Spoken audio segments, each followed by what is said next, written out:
نحمده ونستعينه ونستغفره ونؤمن به ونتوكل عليه ونعوذ بالله من شرور أنفسنا ومن سيئات أعمالنا من يهده الله فلا مضل له ومن يضلله فلا هادي له ونشهد أن لا إله إلا الله وحده لا شريك له ونشهد أن سيدنا ونبينا ومولانا محمدا عبده ورسوله أرسله بالحق بشيرا ونذيرا وداعيا إلى الله بإذنه وسراجا منيرا صلى الله تعالى عليه وعلى آله وأصحابه وسلم تسليما كثيرا كثيرا أما بعد فأعوذ بالله من الشيطان الرجيم بسم الله الرحمن الرحيم اليوم أكملت لكم دينكم وأتممت عليكم نعمتي ورضيت لكم الإسلام دينا وقال رسول الله صلى الله عليه وسلم تركت فيكم أمرين لن تضلوا ما تمسكتم بهما كتاب الله وسنة رسولي رواه مالك في موطئه اللهم صل على سيدنا محمد وعلى آل سيدنا محمد كما صليت على سيدنا إبراهيم وعلى آل سيدنا إبراهيم إنك حميد مجيد اللهم بارك على سيدنا محمد وعلى آل سيدنا محمد كما باركت على سيدنا إبراهيم وعلى آل سيدنا إبراهيم إنك حميد مجيد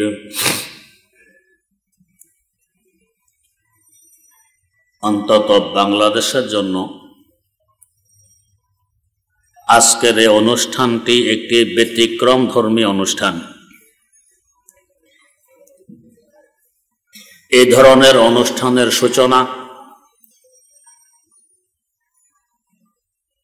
ঐতিহ্যবাহী এই চৌধুরীপাড়া মাদ্রাসার হযরত মুহতামিম সাহেব দামাত বারাকাতুহুম করলেন।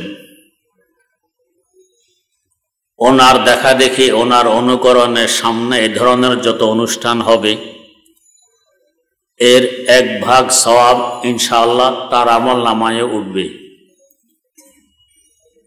আল্লাহ রাব্বুল আলামিন এর উত্তম প্রতিদান তাকে দান করুন। এই ধরনের প্রশিক্ষণমূলক অনুষ্ঠানের প্রয়োজনীয়তা অনেক আগ থেকেই অনুভব হচ্ছিল। আলহামদুলিল্লাহ তিনি সূচনা করে দেখাই দিলেন যে এভাবে অনুষ্ঠান হওয়া যায়, এভাবে অনুষ্ঠান যে ফলপ্রসূ হয়। কিছু আসরার প্রভাব আজকেও দেখা গেছে, ভবিষ্যতে আরো বেশি দেখা যাবে ইনশাআল্লাহ। আমার আলোচ্য বিষয় বেদাত সম্পর্কে আলোচনা। বেদাত সম্পর্কে আলোচনা দুই ভাগে বিভক্ত হবে। এক ভাগ হবে উসুলি তথা মৌলিক আলোচনা, আর এক ভাগ হবে ফুরুই তথা শাখাগত আলোচনা। উসুলি আলোচনাকে সামনে রেখেই একটি আয়াতে কারিমা তেলাওয়াত করেছি। তেলাওয়াতকৃত আয়াতটি প্রসিদ্ধতম একটি আয়াত, বিদায়ে হজে আরাফার ময়দানে অবতীর্ণ হয়েছিল। সামনে প্রায় সকলেই আলেম ওলামা, কেউ বা তালেবুল ইলম, আয়াতের অনুবাদ প্রায় সকলেরই জানা আছে। এখানে একটি কথা বুঝার, আমাদের দ্বীন ইসলাম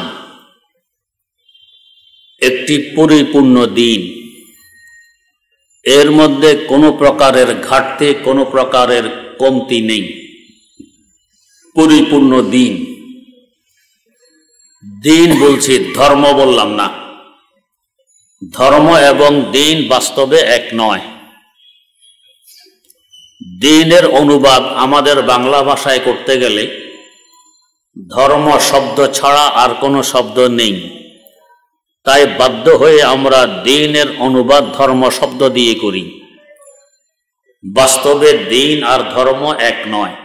দিনের ব্যাপকতা ধর্মের তুলনায় অনেক বেশি। ধর্মের এক অর্থ হয় স্বভাব। যেমন আমরা বলি মিথ্যা বলা অমুকের ধর্ম, মিথ্যা বলা অমুকের স্বভাব। আমাদের দিন কারোর স্বভাবের নাম নয়। খোদা প্রদত্ত একটি সংবিধানের নাম। হ্যাঁ, হিন্দু ধর্ম এটাকে ধর্ম বলা যায়, বৌদ্ধ ধর্ম ধর্ম বলা যায়। যেমন গৌতম বুদ্ধ ভারতের প্রসিদ্ধতম জঙ্গল রাজগীরের জঙ্গলে বসে বহুদিন সাধনা করার পর কিছু নিয়ম নীতি জনগণের সামনে তুলে ধরলেন। এই নিয়ম নীতিগুলো তাঁর স্বভাবজাত নিয়ম নীতি। তাই তাঁর এই নিয়ম নীতির সমষ্টিকে বলা হয় ধর্ম। তাঁর নামে নামকরণ করা হয় বৌদ্ধ ধর্ম।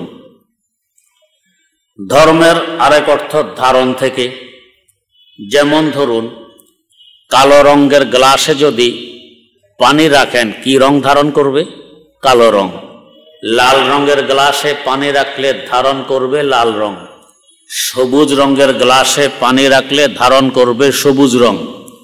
এই যে ধারণ করলো, আসলে পানির নিজস্ব কোনো রং নেই। যেই পাত্রে রাখবেন ওই পাত্রের রং ধারণ করে। এই ধারণ থেকে ধর্ম। গৌতম বুদ্ধের অন্তরে কিছু কথাবার্তা এসেছে, তার রঙে রঙ্গিত হয়েছে, এগুলোর সমষ্টির নাম বৌদ্ধ ধর্ম। রাধাকৃষ্ণের অন্তরে কিছু কথাবার্তা ধারণ করেছে, তাদের অন্তরের রঙে রঙ্গিত হয়েছে, তাই এটা হিন্দু ধর্ম। এগুলোকে ধর্ম বলা হয়। কিন্তু আমাদের দিন কারো অন্তরে ধারণ করার পর ওই অন্তরের রঙে রঙ্গিত হয়ে আমার কাছে আসেনি, বরং খোদা প্রদত্ত একটি সংবিধান। এজন্য এটা ধর্ম নয়, এটা হলো দিন। যাই হোক, ইসলাম একটি পরিপূর্ণ দিন। পরিপূর্ণ আর পূর্ণ দুইটি এক কথা নয়। ইসলামের আগে যত দিন আল্লাহ পাকের পক্ষ থেকে এসেছে জগৎবাসীর কাছে, সকল দিন কিন্তু পূর্ণ। কোনো দিন অসম্পূর্ণ নয়, কোনো দিন নাকিস নয়। সকল দিন পূর্ণ, আর আমাদের দিন পরিপূর্ণ। আপনারা পড়েছেন আরবি ভাষার একটি মূলনীতি, কাসরাতুল মাবানি তাদুল্লু আলা কাসরাতিল মাআনি। যে শব্দের মধ্যে অক্ষর বেশি থাকবে ওই শব্দের মধ্যে অর্থও বেশি থাকবে। যেমন ধরুন ভাব, ভ আকার ব, ভাব অন্তরে থাকে। ভাবের মধ্যে যদি একটু পরিধি বড় হয়ে যায়, ভাবের পরিধি, তখন তাকে আর ভাব না বলে বলা হয় কল্পনা। ভাব থেকে আরো 2 অক্ষর বেশি। তাই ভাব আর কল্পনা এক নয়। ভাবের অর্থের তুলনায় কল্পনার অর্থ বেশি। আর যদি আরো 2 অক্ষর যোগ দেন, পরিকল্পনা। কল্পনা আর পরিকল্পনা এক নয়। এখন কার্যে পরিণত করার জন্য চিন্তা ফিকির চলতেছে, এখন পরিকল্পনা। এর আগে যদি আরো শব্দ বাড়াইয়া দেন, পরিবার শব্দ বাড়াইয়া দেন, পরিবার পরিকল্পনা, এর অর্থ হবে আরো ব্যাপক। অক্ষর যত বাড়বে অর্থ তত বাড়বে। এই হিসাবে এবারে বুঝার চেষ্টা করি। কামেল আর একমাল। অন্যান্য দিন কামেল, আমাদের দিন আকমাল। ৮৬ মুজাররাত থেকে আল্লাহ পাক আমাদের দিনের ব্যাপারে বলতে পারতেন আল ইয়াউমা কামুলা দীনুকুম, আজ তোমাদের দিন পূর্ণ হয়ে গেছে। তা না বলে বললেন আকমালতু লাকুম দীনাকুম, তোমাদের দিনকে পরিপূর্ণ করে দিলাম। পূর্ণ আর পরিপূর্ণে বেশ কম আছে, যেহেতু অক্ষর পরিপূর্ণের মধ্যে বেশি, পূর্ণের মধ্যে কম। সোলাসি মুজাররাদ থেকে মজিদ ফিতে অক্ষর বেশি, তাই তার অর্থ হবে বেশি। অন্যান্য দিন আর আমাদের দিনের মধ্যে তিনটি ব্যবধান। এক নম্বর ব্যবধান, অন্যান্য দিনের নবী যখন উপস্থিত থাকেন তখন যত প্রকারের সমস্যাবলী দেখা দেয়, সকল সমস্যার সমাধান নবী দিতে সক্ষম, নবীর আনিত দিন দিতে সক্ষম। নদীর উপর অবতীর্ণ হয়েছে যে কিতাব, ওই কিতাব দিতে সক্ষম। এই হিসাবে নবী কামেল, নবী পূর্ণ। সমস্যা সামনে আছে, সমাধান নবী দিতে পারতেছেন না, নবীর কিতাব দিতে পারতেছে না, নবীর দিন দিতে পারতেছে না, তাহলে নবী হইতো নাকেস, অসম্পূর্ণ। নবীর দিন হতো নাকেস, অসম্পূর্ণ। নবীর কিতাব হতো নাকেস, অসম্পূর্ণ। কোন নবী অসম্পূর্ণ নন, সকল নবী সম্পূর্ণ, সকল নবী পূর্ণ। এজন্য নবী কামেল, নবীর দিন কামেল, নবীর কিতাব কামেল, সকল সমস্যার সমাধান দিতে সক্ষম। কিন্তু নবীর বিয়োগের পর এখন নবী নেই, নতুন কোন সমস্যা দেখা দিলে নবী তো নেই, সমাধান দিবে কে? নবীর কিতাব খুঁজলে সমাধান পাওয়া যায় না, নবীর দিন থেকে সমাধান বের করা যায় না। তাই প্রয়োজন বোধে আল্লাহ পাক আরেকজন নবী পাঠাইতেন। নতুন নবী এসে নতুন সমস্যাবলীর সমাধান পেশ করতেন। তিনিও আবার হতেন কামেল তথা পূর্ণ নবী। তার জীবদ্দশায় যত প্রকারের সমস্যাবলী দেখা দিত, সকল প্রকার সমস্যাবলীর সমাধান নবী দিতে সক্ষম ছিলেন, নবীর কিতাব দিতে সক্ষম, নবীর দিন দিতে সক্ষম। তাই এই নবীও কামেল তথা পূর্ণ। এই নবীর বিয়োগের পরে আবার নতুন নতুন সমস্যাবলী দেখা দিত। এই সমস্যার সমাধান নবী তো নেই, আছে নবীর আনিত কিতাব, কিতাবও সমাধান পাওয়া যেত না, দিনেও পাওয়া যেত না। আল্লাহ পাক আরেকজন নবী পাঠাইতেন, তিনি এসে নতুন সমস্যাবলীর সমাধান পেশ করতেন। এইভাবে এই সিলসিলার ধারা চলতে চলতে সৈয়দেনা হজরতে ঈসা ইবনে মারিয়ম আলা নবিয়িনা ওয়া আলাইহিস সালাতু ওয়াস সালাম পর্যন্ত আসে। শেষমেশ আসলো শেষ জমানার নবী, আমাদের নবী হজরত মুহাম্মদুর রাসূলুল্লাহ সাল্লাল্লাহু আলাইহি ওয়াসাল্লাম। এই নবীরও জীবদ্দশায় যত প্রকারের সমস্যাবলী দেখা দিত, সকল সমস্যার সমাধান নবী দিতে সক্ষম ছিলেন, নবীর আনিত কিতাব দিতে সক্ষম, নবীর আনিত দিন দিতে সক্ষম। নবীর অবর্তমানে নবী নেই, নতুন সমস্যা দেখা দিলে এই সমস্যাগুলোর সমাধানও নবীর আনিত কিতাবে পাওয়া যায়, নবীর আনিত দিনে পাওয়া যায়। তাই এখন আর নতুন নবীর প্রয়োজন হয় না। এই জন্যই তিনি খাতামুল আম্বিয়া, নবীদের শেষ, আর কোন নবী হবেন না, শেষ হয়ে গেছে নবীর সিলসিলার দ্বারা, যেহেতু তিনি পরিপূর্ণ। তার জীবদ্দশায় যেভাবে তার দিন থেকে, তার কিতাব থেকে সমাধান পাওয়া যেত, তার বিয়োগের পরেও তার দিন থেকে, তার কিতাব থেকে সমাধান পাওয়া যায়, কিয়ামত পর্যন্ত পাওয়া যাবে। এজন্য এই দিন হলো পরিপূর্ণ দিন, আকমাল দিন। তাই আল্লাহ পাক কামুলা না বলে আল ইয়াওমা আকমালতু লাকুম দীনাকুম, আজ আমি তোমাদের দিনকে পরিপূর্ণ করে দিলাম।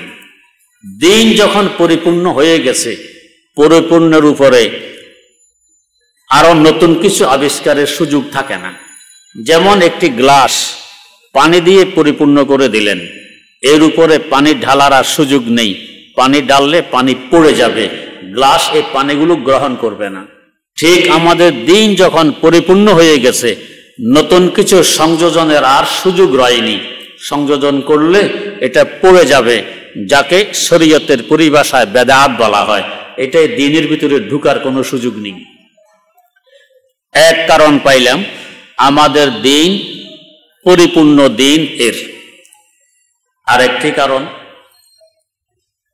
সকল নবী আখেরাতের সংবাদ হিসাব নিকাশের সংবাদ, জান্নাত জাহান্নামের সংবাদ, কবরের আযাবের সংবাদ, এক কথায় পরকালের সংবাদ দিয়ে গেছেন ওহীর উপরে নির্ভর করে। ওহী শিক্ষার এমন একটি মাধ্যম যার মধ্যে সন্দেহের কোনো অবকাশ নেই, যার মধ্যে ভুলভ্রান্তির কোনো অবকাশ নেই, যার মধ্যে পদস্খলনের কোনো সম্ভাবনা নেই, যার মধ্যে ধোঁকার কোনো অবকাশ নেই, এমন নির্ভুল একটি মাধ্যমকে বলা হয় ওহী।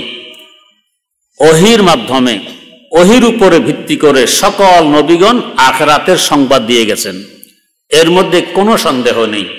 তাই তাদের এই সংবাদ কামেল, তাদের এই সংবাদ পূর্ণ, এর মধ্যে কোনো প্রকারের ঘাটতি নেই, অসম্পূর্ণতা বাকি নেই। কিন্তু আমাদের নবীর সংবাদগুলোও ওহী ভিত্তিক, ওহীর মাধ্যমে দিয়েছেন। এর পাশাপাশি আমাদের নবীকে আল্লাহ রাব্বুল আলামিন মেরাজে ডেকে নিয়ে আখিরাতে সব কিছু দেখাইয়াও দিয়েছেন। আমাদের নবীর সংবাদ শুধু শোনা নির্ভর নয়, দেখা নির্ভর। অন্যান্য নবীর সংবাদ শুধু শোনা নির্ভর, আর আমাদের নবীর সংবাদ শোনা নির্ভরের পাশাপাশি দেখা নির্ভর। তাই অন্যান্য নবীর দিনকে বলা হয় কামেল তথা পূর্ণ দিন, আর আমাদের নবীর দিনকে বলা হবে আকমাল তথা পরিপূর্ণ দিন। তো এখানে নতুন কিছু সংযোজনের সুযোগ বাকি থাকে না। এক বন্ধু আরেক বন্ধুকে বলেছিল যে, বন্ধু, ইউসুফ আলাইহিস সালামের সৌন্দর্যতা, তার রূপ, এগুলো তো আমার শোনা কথা, উনি খুব সুন্দর ছিলেন, সব শোনা কথা। আর তোমার রূপ, তোমার লাবণ্যতা, তোমার সৌন্দর্যতা আমার সামনে, এটা আমার দেখা। এই জন্য আমি তো বলবো ইউসুফ থেকে তুমি আরো বেশি সুন্দর। ওই বন্ধুর ভাষায় বলতেছিল, শানে দা কায়ে বুয়াদ মানেন্দে দিদা তোরা দিদা ওয়া ইউসুফ রা শানিদা, তোরা দিদা ওয়া ইউসুফ রা শানিদা।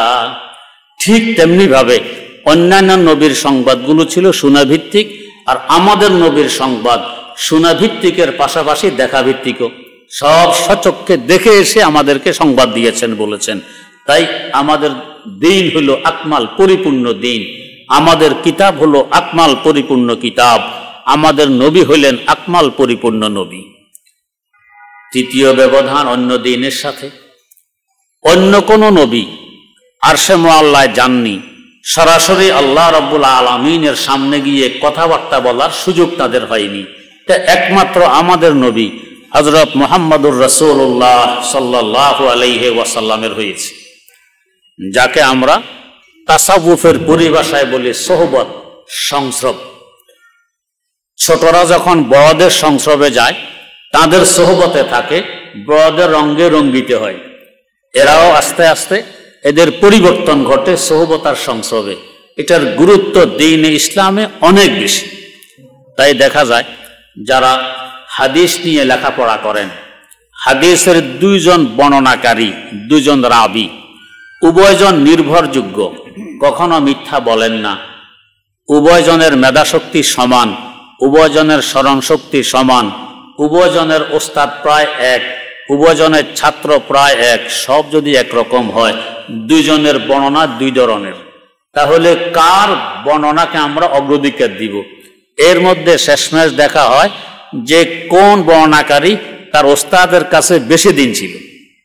ইলতিজামে সোহবত, তওলে সোহবত, যার সংসদ লম্বা, বেশি দিন ওস্তাদের কাছে ছিল, তার বর্ণনাকে গ্রহণ করা হবে ওর তুলনায় যে ওস্তাদের কাছে ছিল অল্প দিন, বেশি দিন ছিল না। এই সোহবত আর সংসদ, এটার গুরুত্ব অনেক বেশি। এই জন্য আল্লাহ রাব্বুল আলামিন কোরআনে কারিমে পরিষ্কার জানায় দিলেন, ইয়া আইয়ুহাল্লাযীনা আমানুত্তাকুল্লাহ ওয়া কুনু মা'আস সাদিকিন। এই সাদিকিন, সত্যবাদীদের সোহবত আর সংসবে থাকো, তবে আমি আল্লাহর তাকওয়া, পরহেজগারি, আমি আল্লাহর মহব্বত আর ভালোবাসা সৃষ্টি হবে। তো আমাদের নবী করিম সাল্লাল্লাহু আলাইহি ওয়াসাল্লামের সরাসরি আল্লাহ রাব্বুল আলামিনের সংসব, আল্লাহ পাকের সোহবত তার অর্জিত আছে। মেরাজে নিয়ে আল্লাহ পাক তার সামনে নিয়ে তার সোহবত দিয়ে দিলেন, সংসব দিয়ে দিলেন। এই সোহবত আর সংসবে ধন্য হলেন একমাত্র শেষ জামানার নবী হযরত মুহাম্মদুর রাসূলুল্লাহ সাল্লাল্লাহু আলাইহি ওয়াসাল্লাম। অন্য কোন নবীর এটা ছিল না, ওনাদের সোহবত আর সংসব ছিল না। তাই আমাদের নবীর আনিত দিন যেহেতু সোহবত আছে, পরিপূর্ণ দিন, আকমাল দিন। আর অন্যান্য নবীদের আনিত দিন পূর্ণ দিন, কামেল দিন। সোহবত থাকলে আকমাল হইত, সোহবত নেই, সংসব নেই, তাই কামেল হয়েছে, আকমাল হয়নি। এই সোহবতের বরকতে আমাদের নবীর আনিত দিন যেভাবে তিনি রেখে গেছেন এভাবে এখনো আছে, ইনশাআল্লাহ কিয়ামত পর্যন্ত এভাবেই থাকবে। কিন্তু অন্য নবীদের দিন সংরক্ষিত রয়নি, এগুলো সংযোজন বিয়োজন হয়ে অন্য রূপ ধারণ করে ফেলেছে, কারণ সোহবত ছিল না। নবীর সোহবত নেই, নবীর উম্মতেরও সোহবত নেই, সোহবতের গুরুত্ব নেই, যদ্দরও তাদের দিন বিগড়ে গেছে, আপন অবস্থায় বাকি রয়নি। আর আমাদের দিনে যেহেতু নবীরও সোহবত আছে, নবীর পরেও সোহবত আছে, আজ পর্যন্ত এই সোহবতার সংসবের সিলসিলা এবং ধারা অব্যাহত রয়ে গেছে, তাই এই দিনের মধ্যে কোনো বিগাড় সৃষ্টি হয়নি, কোনো পরিবর্তন হয়নি। সোহবতার সংসবের কারণে আমাদের দিন হয়ে গেল আকমাল, আমাদের দিন হলো পরিপূর্ণ। তাই এখানে সংযোজন বিয়োজনের সুযোগ নেই, কারণ আমি আমার ওস্তাদকে, আমি আমার শায়েখকে দেখেছি, তার সোহবত পেয়েছি, তার সংসব পেয়েছি, তিনি কিভাবে দিনের উপর চলছেন, কিভাবে আমল করছেন, ওইটা আমার দেখা আছে, আমি এইভাবে করি। আমার ওস্তাদ তার ওস্তাদকে দেখে করেছেন, তার ওস্তাদ তার ওস্তাদকে দেখে করেছেন। এইভাবে সিলসিলা উপরের দিকে চলতে চলতে তাবেঈন পর্যন্ত চলবে। তারা তাবেঈনকে দেখে করেছেন, তারা হযরত সাহাবায়ে কেরাম রাদিয়াল্লাহু তাআলা আনহুমকে দেখে করেছেন, তারা হযরত রাসূল আকরাম সাল্লাল্লাহু আলাইহি ওয়াসাল্লামকে দেখে করেছেন। এই জন্য এখানে বিগাড় সৃষ্টি হওয়া, সংযোজন বিয়োজনের কোনো সুযোগ এখানে নেই। এজন্যই তো হযরত রাসূল আকরাম সাল্লাল্লাহু আলাইহি ওয়াসাল্লাম বলে গেছেন, সাল্লু কামা রাআইতুমুনি উসাল্লি, সাল্লু কামা আকুল, সাল্লু কামা কুলতু। আমি যেভাবে বলেছি বা আমি যেভাবে বলি এভাবে নামাজ পড়ো। এটা না বলে বললেন কি, আমাকে যেভাবে নামাজ পড়তে দেখো এভাবে নামাজ পড়ো। দেখতে হলে সোহবত লাগবে, কাছে যাওয়া লাগবে, দেখে দেখে শিখবে। তাই নবীকে দেখে সাহাবায়ে কেরাম, সাহাবায়ে কেরামকে দেখে তাবেঈন, তাদেরকে দেখে তাবেঈন, এই দেখার সিলসিলা ধারা সোহবতের মাধ্যমে আজ পর্যন্ত অব্যাহত রয়েছে। এখান থেকে আমরা বুঝতে পারি বর্তমান বিশ্বে নয়, বিশ্বে বলা ঠিক হবে না, আমাদের দেশে একটু বেশি মাথাচাড়া দিতে চায় একটি সম্প্রদায়, যারা নিজকে নিজে আহলে হাদিস বলে পরিচয় দেন। সাল্লু কামা রাআইতুমুনি উসাল্লি হাদিসটি দিয়ে দলিল দিতে চেষ্টা করেন, দলিল দেন বলবো না, দলিল দিতে চেষ্টা করেন যে নারী পুরুষের নামাজ একরকম, কোনো বেশ কম নেই। অথচ চিন্তা করলেন না, কামা রাআইতুমুনি, মহিলারা যদি মদিনার মসজিদে উপস্থিত থাকেন মেনে নিলাম, মহিলাদের সব সামনে থাকে না পিছনে? পিছনে থাকে, সামনে তো পুরুষদের সব থাকে। তো যে পিছনে হেকে ইমামকে দেখে, ইমামের নামাজ দেখে না, তাইলে হুজুর কথাটি কাকে বললেন? যারা হুজুরের পাশে আছে, হুজুরকে যারা দেখে, পুরুষদেরকে বলছেন তোমরা আমাকে দেখে দেখে নামাজ পড়া যেভাবে আমি পড়ি। এটার দ্বারা মহিলা পুরুষের নামাজ একরকম বুঝে আসে কিভাবে, মহিলার নামাজে ভিন্ন, এটা প্রমাণ বহন করে হাদিস দ্বারা। মহিলারা তো হুজুরকে দেখেন না নামাজ পড়তে, তাইলে হেরা কিভাবে দেখে পড়বে? যারা আমাকে দেখে না তাদেরকে কি করে আমি বলবো আমাকে দেখে নামাজ পড়বা? হুজুরকে মাঝে মধ্যে পিছনে গিয়ে মহিলাদের মধ্যখানে নামাজ পড়ছেন যে দেখো কিভাবে নামাজ পড়ি, এরকম একটি রাওয়ায়াতও হাদিসে নেই, দেখাইতে পারবে না। তাহলে নারী পুরুষের নামাজ একরকম, এই হাদিস দ্বারা তো প্রমাণিত হয় না, বরং নারী পুরুষের নামাজ ভিন্ন, এটাই প্রমাণিত হয়। তো যাই হোক, আমাদের দিনে সোহবতার সংসব আছে, এই জন্য আমাদের দিন হলো আকমাল, পরিপূর্ণ দিন। অন্য দিনে সোহবত সংসব নেই, তা অন্য দিন হলো কামেল, পূর্ণ দিন। এই তিন ব্যবধান অন্য দিনের আমাদের দিনের মধ্যে, তিনটি ব্যবধানের মধ্যেই যদি আমরা বিচক্ষণতার সাথে চিন্তা করি, সংযোজন বিয়োজনের কোনো সুযোগ এই দিনের মধ্যে থাকে না। এটা হলো উসুলি কথা। সংযোজন বিয়োজন হলে নবী করিম সাল্লাল্লাহু আলাইহি ওয়াসাল্লাম বলে গেছেন, নতুন কোনো কিছু যদি কেউ ইবাদত হিসাবে আবিষ্কার করে তাহলে এটা রদ হয়ে যাবে, এটাকে ফেলে দিতে হবে, এটা আমার দ্বীনের অংশ আর অঙ্গ হিসাবে পরিগণিত হবে না। আমাদের দেশে এবং আমাদের আশেপাশের দেশে কিছু সম্প্রদায় আছেন, ওনারা ওনাদেরকে সুন্নি বলে দাবি করেন, অথচ কথাটি একেবারে পরিষ্কার এবং সহজ। নবীর সুন্নত যে মানবে সে সুন্নি হবে, সুন্নত যে মানবে না সে সুন্নি হবে না। কিন্তু দেখবেন সাধারণত উঁচু গলায় বড় গলায় আওয়াজ কে বেশি দেয়? বাচ্চারা খেলাধুলা করতেছে, কয়েকজন বাচ্চা খেলাধুলা করে, ঝন করে আওয়াজ হইল, নিচ্ছে কোনো গ্লাস বাটি কোনো বর্তন ভেঙে ফেলেছে, মা আরেক কামরায় আওয়াজ শুনতে পেল, এসে কে ভাঙছে? তো দেখবেন বাস্তবে যে বাচ্চা ভাঙছে তার আওয়াজ সকলের আগে বেরিয়ে আসবে, মা আমি নই, মা আমি নয়, দোষ দেবে আরেকজনের। যারা ভাঙেনি এরা কিন্তু এখনো কথাবার্তা শুরু করেনি, আগেই শুরু করবে যে অপরাধী সে, কথা বেশি বলবে সে, বড় জোরে বলবে সে, উচ্চ আওয়াজে বলবে সে। যারা ভাঙেনি এরা এখনো চিন্তা করে কুল পেতেছে না যে ও কি বলতেছে। ঠিক তেমনি ভাবে যাদের মধ্যে সুন্নতের সমস্যা আছে, যাদের মধ্যে সুন্নতের দুর্বলতা আছে, তো দেখবেন এদের জোর বেশি, কথাও বেশি যে আমরা সুন্নি, এটা ডন্ডুরা পিটবে আর ডোল পিটাবে আমরা সুন্নি।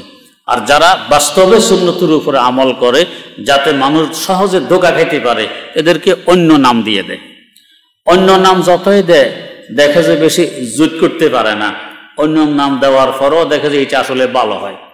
যেরকম প্রসিদ্ধ আছে হজরতে হাজারা রাদিয়াল্লাহু তাআলা আনহাকে হজরত সারা নাক কান ছিদ্র করে দিয়ে কিছু পরাই দিয়েছিলেন যাতে দেখতে একটু অসুন্দর দেখায়, আগের তুলনায় সৌন্দর্যতা কমে যায়।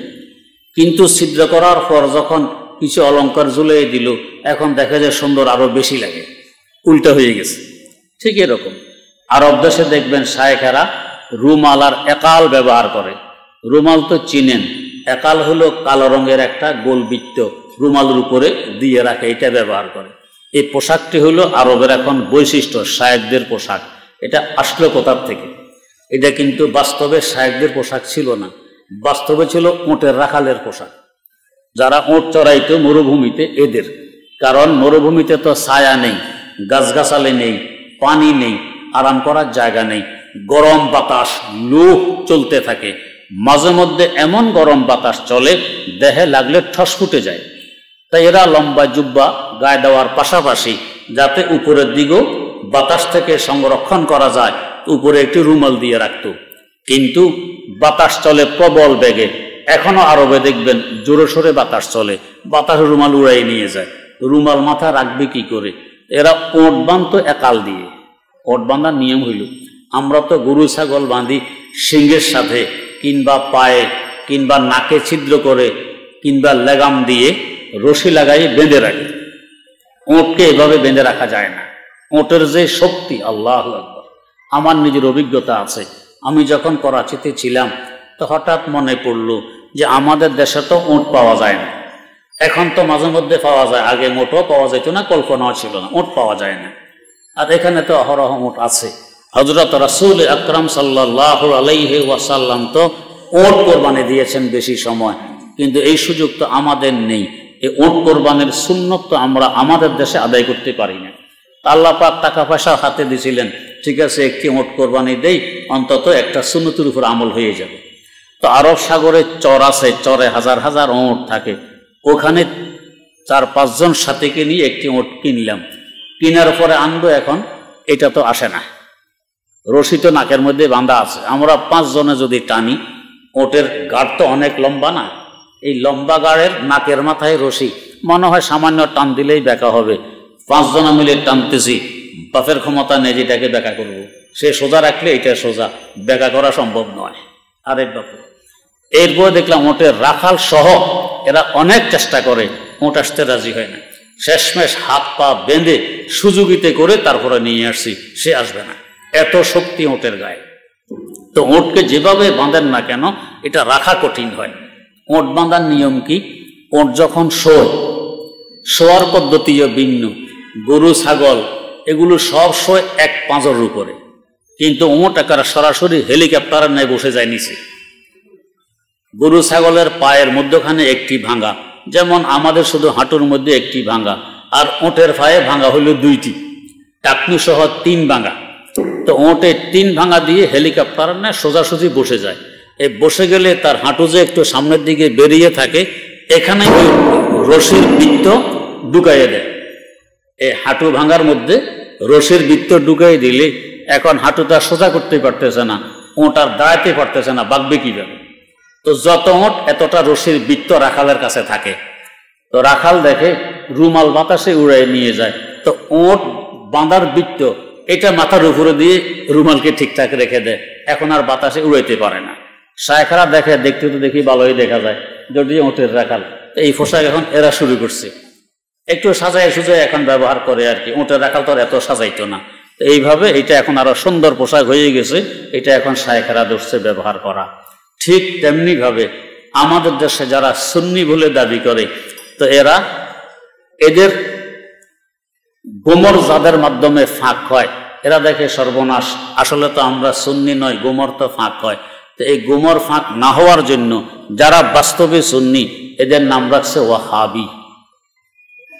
নাম কি? ওয়াহাবি রাখছে, এর হলো ওয়াহাবি। যদিও বলতে চায় শেখ মোহাম্মদ বিন আব্দুল ওয়াহাব, যিনি আরব বিশ্বের সংস্করণ করছেন, ওই দিকে আমাদেরকে তাদের সাথে মিলাইতে চায়। বাস্তবে ওদের সাথে আমাদের সর্বক্ষেত্রে মিল নেই, আমাদের অনেক মাসালায় তাদের সাথে বেমিল আছে। যেমন ওনারা যখন ক্ষমতায় আসেন, একবার এসেছিলেন অনেক আগে, সালতানাতে তুর্কি, সালতানাতে ওসমানী এদেরকে এখান থেকে উৎখাত করেছিল। দ্বিতীয় বিশ্বযুদ্ধের সময় শায়েখ শরীফে মক্কাকে সরাইয়ে তারা আবার ক্ষমতা দখল করে। ওইখানে অনেক মাজার মুজার ছিল, এরা এগুলো সব ভেঙে চুরে সমান করে দিয়েছে। এরপরে তারা উদ্যোগ নিল যে রওজায়ে আতহার সমান করে ফেলবে। হায়াতে ওসমানী নামে কিতাবে বিস্তারিত আলোচনা লেখা আছে, রওজায়ে আতহারকেও সমান করবে। এই সংবাদ যখন ছড়িয়ে পড়ল, আমাদের দেওবন্দ থেকে একটা ওলামায়ে কেরামের অফদ শো দিয়ে গেল। এই অফদের মধ্যে মুফতি আজম হিন্দ হজরত আল্লামা মুফতি মোহাম্মদ কাফায়তুল্লাহ রাহেমাহুল্লাহ, শেখুল ইসলাম আল্লামা শাব্বির আহমদ উসমানী, মাওলানা মোহাম্মদ আলী জওহার, এই ধরনের বড় বড় আলেমের একটা দল, একটা অফদ সেখানে গিয়ে স্বয়ং বাদশার সাথে এই নিয়ে বহস করেন। বহসের পরে বাদশাহ এক পর্যায়ে হেরে গেলেন, তাদের সাথে কুলাইতে পারল না। এরপরে তার এই সিদ্ধান্ত পরিবর্তন করে যে রওজা আতহার ভাঙা যাবে না, এটা যেভাবে আছে এইভাবে থাকবে। তো তাহলে একটা মৌলিক বিষয় তাদের সাথে আমাদের সাথে মতানৈক্য হয়ে গেল। এরা এটা ভাঙতে চাইছে, আমরা ভাঙতে দিলাম না। তাই নামধারী সুন্নি যারা নিজকে নিজে সুন্নি বলে, আমরা জোর গলায় বলতে চাই যে রওজা পাক তো পাইছো, যাদেরকে ওয়াহাবি বলে দাবি করো, গোস্তাখে রাসূল বলে অপবাদ দাও, এদের মাধ্যমে রওজা পাইছো, না হয় আজ রওজাটা খুঁজে পেতে না। ওলামায়ে দেওবন্দের অস্তিত্ব যদি না থাকতো, এনারা যদি এই সময় মতো এই চেষ্টা প্রচেষ্টা না চালিয়ে যেতেন, তাহলে আজ রওজা পাক খুঁজে পাওয়া যেত না। এদের মাধ্যমে রওজা পেয়েছো, আর এদেরকে আবার গালি দাও, এরা গোস্তাখে রাসূল। তো এদেরকে বলে ওয়াহাবি, ওদের সাথে মিলাইতে চায়। বাস্তবে ওদের সাথে অনেক মাসালায় ওলামায়ে দেওবন্দের মিল নেই। ওয়াহাব আল্লাহ রাব্বুল আলামিনের একটি গুণবাচক নাম। যে সবচেয়ে বেশি দান করে, সবচেয়ে বড় দাতা, তাকে বলে ওয়াহাব। যার সাথে যার সম্পর্ক, এই সম্পর্কটা বোঝানোর জন্য বাংলা ভাষায় রস্যিকার কিংবা দীর্ঘিকার ব্যবহার হয়, আরবি ভাষায় ইয়া ব্যবহার হয়, তাকে বলে ইয়া এ নেসবতি, সম্বন্ধবাচক ইয়া। যেমন বাংলাদেশের সাথে আমাদের সম্পর্ক, তা আমাদেরকে বলে বাংলাদেশি। আরবের সাথে যাদের সম্পর্ক তাদেরকে বলে আরবি। আমেরিকার সাথে যাদের সম্পর্ক তাদেরকে বলে আমেরিকি। হিন্দুস্তানের সাথে যাদের সম্পর্ক তাদেরকে বলে হিন্দুস্তানি। এই হিসাবে ওয়াহাব আল্লাহ রাব্বুল আলামিনের গুণবাচক নাম। তার সাথে যাদের সম্পর্ক এদেরকে বলা হবে ওয়াহাবি, তার মানে আল্লাহওয়ালা, আল্লাহওয়ালা। এখন এরা দেখতেছে ওয়াহাবি বলে তো জুত করতে পারতেছি না, এটা দেখি আরো উল্টা হয়ে যায় আল্লাহওয়ালা। যেরকম ভাবে কান্নাক ছিদ্র করার পরে দেখে উল্টা আরো সুন্দর দেখা যায়, সবাই শুরু করছে। তো এখন ওয়াহাবি বলার পরে দেখে যে বেশি লাভ তো হইল না, এরা আরো আল্লাহওয়ালা প্রমাণিত হয়। আসলে হইল ফার্সিতে একটি প্রবাদ আছে, জবানে খালক নক্কারায়ে খোদা, মানুষের জবান আমার আল্লাহর মাইক, আল্লাহ পাক যেভাবে চান জবান এইভাবে বেরিয়ে আসে। যারা আমাদেরকে শত্রু ভাবে এরা সাক্ষী দিতেছে, ও আল্লাহ সাক্ষী দেই, আসলে এরা আল্লাহ ওয়ালা। ও হাবি বলতেছে তার মানে শত্রুরাও সাক্ষী দিতেছে এরা আল্লাহ ওয়ালা। শত্রু সাক্ষী গ্রহণযোগ্য হয়। বন্ধু মাঝে মধ্যে বন্ধুত্বের কারণে বন্ধুর সপক্ষে সাক্ষী দেয়, বিপক্ষে সাধারণত দেয় না। আর শত্রু যদি শত্রুর সপক্ষে সাক্ষী দেয়, বুঝতে হবে এখানে এটা সত্য সাক্ষী, অসত্য নয়। তো যারা আমাদেরকে শত্রু মনে করে, ওয়াহাবি বলে দেয় তো গালি, হয়ে যায় সত্য সাক্ষী যে এরা আল্লাহওয়ালা বলে সাক্ষী দিতেছে। আমরা এতে খুশি, মোটেও বেজার নয়। যে বলছে আরো বলো, যত বলতে পারো খুব বলো, এটা সাক্ষী হবে, হাসার মাঠের জন্য জমা থাকবে যে আল্লাহ দেখো যারা আমাদেরকে শত্রু ভাবতো এরাও তো আমাদেরকে ওয়াহাবি বলতো, আমরা আল্লাহওয়ালা। আমার এক মুরব্বী ছিলেন, উনি বলতেন কিতাব কোরআন চুরি করা বড় ভালো, কিতাব কোরআন চুরি করা ভালো। কি বলেন? কহ তোমরা এত ওয়াজ করো, চোর চুরির মাল সব মাথায় নিয়ে হাসর মাঠে উঠবে, চোর চুরির মাল সব মাথায় নিয়ে হাসর মাঠে উঠবে। তো কিতাব কোরআন চুরি করলে এটা মাথায় নিয়ে তো হাসর মাঠে উঠবে। আল্লাহ পাক যখন জিজ্ঞেস করবে কি নিয়ে আসছো, তো আল্লাহ দেখো না মাথায় কি, তো বড় অসুবিধা। তো ঠিক এরকম আমরা বল যে আল্লাহ দেখেন না, শত্রু পর্যন্ত সাক্ষী দেয় আমরা আল্লাহ আল্লাহ, তো আর কি লাগে, আর সাক্ষী দরকার হয়? এটা আমাদের জন্য বড় ভালো, আমরা এতে খুশি। তারা দেখবেন মাঝে মধ্যে তাদের কিছু স্বভাব, ওই যে আওয়াজ বড়, যে অপরাধী আগে বলে মা আমি নই, মা ভেঙেছে অমুকে, আগে কথা বলে আওয়াজ আগে। এরা আগে ভাগে চ্যালেঞ্জ দিবে, আসো আমার সাথে, কে আসো, আমি চ্যালেঞ্জ দিলাম, খুব চ্যালেঞ্জ দিবে। ওলামায়ে দেওবন্দ সাধারণত এদিকে ভ্রুক্ষেপ করে না, কারণ এরা তো বোঝে যে চ্যালেঞ্জ দিতেছে সে কত পানির মাছ। দেখবেন বাসে রেলগাড়িতে মাঝে মধ্যে ওষুধ বিক্রেতা ওঠে, ওষুধ উঠে একটা লিকচার দেয়, তার লিকচার শুনলে মনে হয় এর কাছে যে ওষুধটি আছে আল্লাহর জমিনের উপরে আসমানের নিচে, এর থেকে ভালো ওষুধ আর নেই। এই ওষুধটা এমন উপকারী, এটা খাইতে দেরি, রোগ সারতে মোটো দেরি হবে না। আর এক ওষুধ এক রোগের চিকিৎসা নয়, শুধু যত রোগ আপনার দেহে আছে সকল রোগের চিকিৎসা হয়ে যায়। এত সুন্দর একটা বক্তব্য সে দেয়। মাঝে মধ্যে মানুষের ধোঁকা খেয়ে যায়, ধোঁকা খেয়ে 100 টাকা 200 টাকা দিয়ে ওষুধ কিনে। এরকম এক লোক বসন্তের তিলকের বড়ি বিক্রি করতেছে গাড়িতে। আগের যুগে গুটি বসন্ত হইত, মানুষ মারাও যেত, 2-4 জন বেঁচে গেলে তো তাদের মুখে ছিদ্র ছিদ্র কালো কালো দাগ পড়ে যেত। তো দেখতে বৃষ্টি দেখা যায়, বসন্তের তিলকের বড়ি বিক্রি করতে উঠছে গাড়িতে।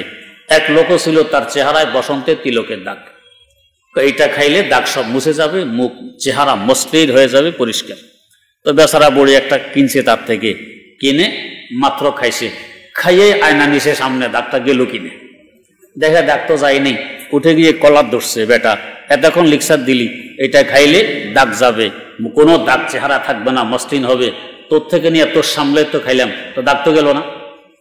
দেখো আরে ভাই, এটা মাত্র গিলছেন, এটা আস্তে আস্তে পাকস্থলিতে পৌঁছবে, হজম হবে, তারপরে তার ক্রিয়া, তারপরে তার আসরার প্রভাব, এরপরে না দাগ যাওয়ার প্রশ্ন। আপনি খাইয়ে আয়না নিছেন, বড়িতে এখনো ফ্যাট পর্যন্ত পৌঁছে নেই, আসর কোথার থেকে হবে? তো এই যে এরা ওষুধ বিক্রি করে, এরা মাঝে মধ্যে চ্যালেঞ্জ করে যে কোনো MBBS ডাক্তার যদি থাকেন আমি চ্যালেঞ্জ করতেছি। আজ পর্যন্ত কোনো ডাক্তারকে তাদের চ্যালেঞ্জ গ্রহণ করতে দেখছেন? দেখেন নেই। ডাক্তার কি কখনো থাকে না? থাকে। MBBS নয়, আরো বড় ডাক্তারও থাকে, তারপরও চ্যালেঞ্জ গ্রহণ করে না। কেন করে না? এরা বোঝে আমি তো লেখাপড়া করে সার্টিফিকেটওয়ালা ডাক্তার হয়েছি, আর এ তো হকার, ওষুধ বিক্রি করে, এর চ্যালেঞ্জ গ্রহণ করা কি এটা আমার শান, আমার মানে কুলায়? এই জন্য গ্রহণ করে না। ঠিক তেমনি ভাবে এ যারা সুন্নির দাবিদার, আসলে তো করছে অপরাধ, এখন বড় গলা, কথা বেশি, বড় আওয়াজে কথা বলে, চ্যালেঞ্জ দেয়, আসা কোনো ওয়াহাবি আমার চ্যালেঞ্জ গ্রহণ করতে পারো? ওলামায়ে দেওবন্দ সাধারণত চুপচাপ থাকে, এত চ্যালেঞ্জ গ্রহণ করে না। কারণ যে যত পানির মাছ তার চলাফেরাও তত ভারী হয়। দেখবেন পুঁটি, আগের যুগে আমরা যখন ছোট ছিলাম, এই কার্তিক মাস অগ্রহায়ণ মাসে পুকুরের পাড়া দাঁড়াইয়ে হাততালি দিলে হে রে পুঁটির লাভ, সারা পুকুর সাদা হয়ে যেত। আমাদের গ্রাম্য ভাষায় বলতো পুঁটি সচ্ছরি দেয়, শুধু পুঁটি আর পুঁটি। কিন্তু বড় বড় শোল, বোয়াল, গজার এদেরকে লাভ দিতে মোটেও দেখিনি। তা যে যত বড় তার বাড়িতেও তত বেশি। মেঘনা আর পদ্মা বঙ্গোপসাগরকে জিজ্ঞেস করে কি ব্যাপার, তোর যে কোনো আলাপ টালাপ হয় না, নীরব নিস্তব্ধ। আমরা এক এক বছরে 2-3 কিলোমিটার ভাঙি, তুই চুপচাপ মোটেও ভাঙস না, কারণটা কি? তো সাগর জবাব দেয়, তোর মতো যদি আমি ভাঙতাম এতদিনে দুনিয়া থাকতো? দুনিয়া থাকতো না। তো যে যত বড় তার ভারিত্ব তত বেশি, সে লাফাল দেয় না। তো ওলামায়ে দেওবন্দ যেহেতু আল্লাহ পাক এলেম দান করছেন, আমল দান করছেন, নবীর আদর্শ দান করছেন, এই জন্য এরা এরকম লাফাল দেয় না, নীরবে চুপচাপ হকারা কথা বলে যাক, এতে কার কি আসে যায়। কিন্তু যখন মাথার উপরে ওঠে এখন তো আর চুপ থাকা যায় না। তো তখন ওলামায়ে দেওবন্দের মধ্যে কিছু যুবক ভাইয়েরা এদের চ্যালেঞ্জ গ্রহণ করে, ঠিক আছে হবে তোমার সাথে বহস, রাজি আছি, তারিখ দাও। এখন তারিখ দেয়, কারণ তারিখ না দিলে তো আবার লজ্জা পাইতে হয়, তারিখ দেয়। দেওয়ার পরে বহস তো হবে তোমার সাথে, বহস কি দিয়ে হবে? তুমি বলো, এ বলে তুমি বলো। তো ওলামায়ে দেওবন্দ বলে বহস হবে কোরআন এবং হাদিস দিয়ে। এরা একথা বোঝে আমাদের নতুন নতুন আমলের সপক্ষে কোরআনও নেই, হাদিসও নেই। যেমন আমরা মঞ্চে দাঁড়াইলেই সালাতুনিয়া রাসূল আল্লাহ আলাইকুম, সালামুনিয়া হাবিব আল্লাহ আলাইকুম, এটা পড়লে এটা হয় আমাদের পরিচয়, আমরা সুন্নি। আর যে এটা পড়বে না হে হইল ওয়াহাবি, তারা এরকমই মনে করে। হযরত মাওলানা হাবিবুল্লাহ মেসবাহ মরহুম উনি একদিন শুনেছেন, চিটাগাং এক দাওয়াতে গেলাম, দাওয়াত দিছে সুন্নিরা। তো এই জন্য কওমি মাদ্রাসার কেউ আসে নাই, হেরা মনে করছে আমিও বুঝি সুন্নি, নতুন নতুন অবস্থায় হেরা কেউ আসেনি। তো আমি খুতবা পড়ে যখন দুরুদে ইব্রাহিমি পড়া শুরু করছি, এরা ওয়াহাবি ফাল্লার, এ দেখা যায় ওয়াহাবি না আসছে করতে, তো এরা মাহফিল ছেড়ে উঠে চলে গেছে। এখন আমি এক কওমি মাদ্রাসারাও আসে নাই, আমার সুন্নি মনে করে, আর সুন্নিরা ওয়াহাবি ভেবে হেরাও ছেড়ে গেছে গা, এখন আমি একা। তো এরা মনে করে সালাতুনিয়া পড়লে এটা হয় সুন্নি, না পড়লে সুন্নি নয়। এই সালাতুনিয়া তো মেড ইন মদিনার নয়, এটা আল্লাহ রাসূল সাল্লাল্লাহু আলাইহি ওয়াসাল্লাম তো শিখাননি। এটা হলো চিটাগাঙ্গের কর্ণফুলী নদীর ওই পাড়ে, আমানত শাহ ব্রিজের ওই পাড়ে সুফি আহসানুল্লাহ নামী এক বান্দা ছিলেন, উনি ইন্তেকাল করছেন প্রায় 100 বছর আগে। ওনার বানানো পায়ার সালাতুনিয়া রাসূল আল্লাহ আলাইকুম, সালামুনিয়া হাবিব আল্লাহ আলাইকুম, এটা হয়ে গেছে এখন সুন্নি আর নন সুন্নির পরিচয়, এরা এটা পড়ে। এখন দেখে আমরা যা কিছু পড়ি, যা কিছু করি, দলিল তো কোরআন আর হাদিস থেকে দিতে পারবো না, এটুকু অন্তত বোঝে। তখন বলে যে না, বহস কোরআন হাদিস দিয়ে হবে না, এটা অনেক উপরের ব্যাপার স্যাপার, এটা দিয়ে হবে না। তো কি দিয়ে হবে তোমরা বলো? কয় না তোমরা বলো। শেষমেশ ওলামায়ে দেওবন্দ আবার বলে ঠিক আছে, বহস হবে আমল দিয়ে। কার আমল? মদিনা মার্কা, আর কার আমল? চিটাগাং মার্কা। এই আমল দিয়ে বহস হবে। এরা দেখে যে যদি এটা দিয়েও বহস হয়, আমাদের আমল তো মদিনার সাথে মিলে না, এখানে আমরা ফেল খাবো, মুশকিল। কয় না এটা দিয়েও বহস হবে না। তাহলে কি দিয়ে হবে তোমরা বলো। এই কথাটা বুঝার লক্ষ্যে আগে একটা কিচ্ছা শুনি। 2 গাবি চড়তে গেছে মাঠে, গাবি, উভয় গাবির সাথে বাছুর আছে। একটি হলো গৃহস্থের গাবি আর একটি হলো দুধ ব্যাপারীর গাবি। গৃহস্থের গাবির বাছুর মোটা তাজা, কারণ গৃহস্থ নিজের পান করা অনুপাতে ওলান থেকে দুধ বের করে পান করে, বাকি দুধ ওলানে থাকে, বাছুর খেয়ে দিয়ে খুব তাকড়া মোটা তাজা। আর দুধ ব্যাপারীর গাবি, এই বেচারা পয়সার লোভে ওলানে 1 ফোঁটা দুধও রাখে না, সব বের করে বিক্রি করে ফেলে। বাছুর বেচারা খেতে পায় না, না খাইতে চামড়া হাড্ডিতে লাগছে। এই অবস্থা, কোন রকম দমটা আছে, রু আসে আর যায়, এই অবস্থা। 2 বাছুরের সাক্ষাৎ, গাভীর সাথে যে গেছে মাঠে, 2 বাছুরের সাক্ষাৎ। আমাদেরও 2 জন ছোট বাচ্চা, 3 জন ছোট বাচ্চা যদি একসাথে হয় তো চুপচাপ থাকতে পারে? আরে সর্বনাশ, লাফালাফি, দৌড়াদৌড়ি, মারামারি, একটা কিছু করা লাগে। বাচ্চাদের পক্ষে চুপচাপ থাকা সম্ভব হয় না। তো 2 বাছুর গেছে মাঠে, 2 জনের সাক্ষাৎ। তো দুধ ব্যাপারীর গাভীর বাছুরের তো রু আসে আর যায়, শক্তি তেমন নেই। আর গৃহস্থের গাভীর বাছুরের তো অনেক শক্তি। তো এটা ভালো হয়েছে, তুমিও আসছো আমিও আসছি, এক কাজ করো, আমরা বাজি ধরি, হার জিত দিই, কে হারে কে জিত। এখন যদি দুধ ব্যাপারীর গাভীর বাছুর বলে যে না আমি পারবো না, তো লজ্জার ব্যাপার। হ্যাঁ ঠিক আছে, দাও হার জিত। কিসের মধ্যে দিবে হার জিত? তুমি বলো, এ বলে তুমি বলো। 2 জনের এখতেলাফ, মতানৈক্য। কিন্তু দুধ ব্যাপারীর বাছুর মোটেও বলে না।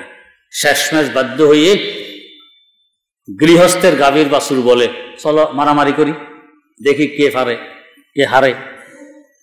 ব্যাপারীর বাছুর দেখে মারামারি করলে আমি পারবো, এমনি আমার রু আসে আর যায়, হে যদি শিং দিয়ে এক গুতা মারে আমি এমনি শেষ। কয় না না, এটা কি ভালো কাজ, মারামারি এটা হবে না। কয় তাহলে তুমি বলো কি দিয়ে হবে? কয় না তুমি বলো কি দিয়ে হবে। তো শেষমেশ গৃহস্থের গাভীর বাছুর আবার বলে তাহলে দৌড় দেই, কে কার আগে যেতে পারে। ব্যাপারীর বাছুর দেখে আমার হাঁটারে শক্তি নেই, দৌড় দিব কি, আমার হেরে যাওয়া নিশ্চিত। কয় না এটা হবে না, এটা ভারিত্ব পরিপন্থী কাজ দৌড় দেওয়া, বড় মানুষেরা শিক্ষিত মানুষরা এরকম দৌড় দেয়, এটা হবে না। কথা আমি দুইটা বললাম হবে না, এবারে তুমিই বলো, আমি আর বলবো না। শেষমেশ দুধ ব্যাপারীর গাভীর বাছুর বলে হার জিত হবে, শুয়ে শুয়ে কে কতক্ষণ ঘুমাইতে পারে। আর যদি মাসি কানে বসে তো কান নাড়া দিয়ে মাসিটা তাড়াইতে পারে, এইটা দিয়ে হবে বস। আচ্ছা যারা সুস্থ মানুষ এরা কি সারাদিন শুয়ে থাকতে পারে? মোটেও পারে না। আর যে অসুস্থ এ তো শোয়া ছাড়া কোনো গতিই নেই, সে আর করবে কি সারাদিনে শোয়া। আর সুস্থ মানুষ তো শুইতে পারে না, এই হাঁটাহুটা করতে হয়, কাজকর্ম করতে হয়।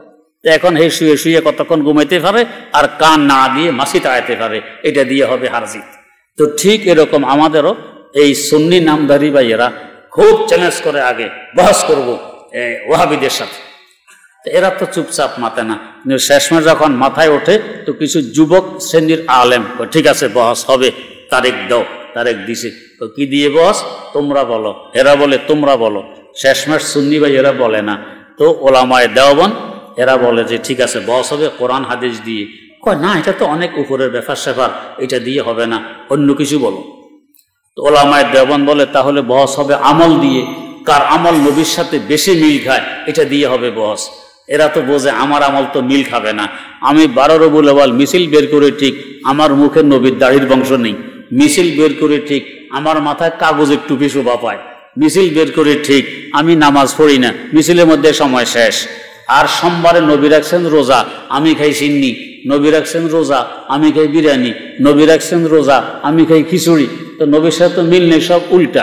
কয় না আমল দিয়ে হবে না, এটা অনেক উপরের ব্যাপার স্যাপার। ওলামায়ে দেওবন্দ বলে আমরা দুইটা বললাম, তোমার হবে না, এবার আমরা বলবো না, তোমরাই বলো কি দিয়ে বহস হবে। শেষমেশ বলে বহস হবে সিন্নি কে কত বেশি খেতে পারে, এইটা দিয়ে বহস। তাই দেখবেন এই সিন্নির লালসায় কত সিন্নির আবিষ্কার। এই 12 রবিউল আউয়াল একবার সিন্নি, সবে বরাতে আবার সিন্নি, সবে কদরে আবার সিন্নি, ফাতেহা দোয়াজদাহ মে সিন্নি, ফাতেহা ইয়াজদাহ মে সিন্নি। আর সব না, সিন্নির কোনো শেষ নেই, সারা বছর শুধু সিন্নি। তো সিন্নি দিয়ে ফ্যাট বোঝাই না, ইবাদত করা যায় না কিছু লেখাপড়া করা যায়, এই জন্য দুইটা থেকে মাহরুম আর বঞ্চিত। এই হলো তাদের বহসের অবস্থা, আল্লাহ মাফ করুক। তো এদের স্বভাব হইল যে বড় গলায় কথা বলা, কথা বেশি বলা, চ্যালেঞ্জ করা, গ্রহণ করলে আর দ্বারা কাছে নেই, তখন সিন্নির প্রশ্ন। এখন উত্তর কি? তো ওলামায়ে দেওবন্দ এরা গোস্তাখে রাসূল, 12 রবিউল আউয়াল মানে না, 27শে রজব মানে না, শবে বরাতে এই সেই সিন্নির ব্যবস্থা করে না, এই সব হলে এদের দোষ। এই সিন্নি নিয়ে বহস, আল্লাহ মাফ করুন।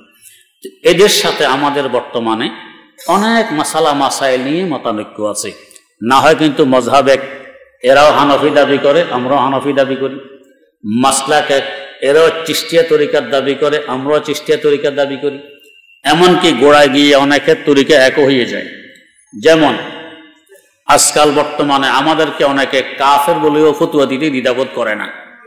যারা কাফের বলে ফতুয়া দেয় এরা একটু পিছনের দিকে তাকাইয়ে দেখে না যে এই ফতুয়াটা কার মাথায় গিয়ে পড়তেছে। আজানের জবাব দিয়ে দিই, আমাদেরকে কাফের বললে কোথায় গিয়ে ঠেকে এই কাফের ফতুয়া ওই চিন্তা করে না, করার মতো যোগ্যতাও নেই, এই জন্যই করে না। যেমন ধরুন ভারতবর্ষের সবচেয়ে বড় পীর ছিলেন প্রায় 800 বছর আগের হযরত খাজা মুঈনুদ্দিন আজমিরি রাহিমাহুল্লাহ, যার হাতে এক রওয়ায়াত অনুযায়ী তারিখে মাশায়েখে চিশত নামে কিতাবে শেখুল হাদিস আল্লামা জাকারিয়া রহমতুল্লাহ আলাইহি লিখতেছেন 90 লক্ষ কাফের ইসলাম গ্রহণ করেছে। আর আরেক ইংরেজদের জরিফে ধরা পড়েছে 99 লক্ষ কাফের ইসলাম গ্রহণ করেছে। এত বড় পীর ভারতে আসেনি। আর ওনার পরে যিনি সবচেয়ে বড় পীর ছিলেন হযরত শেখ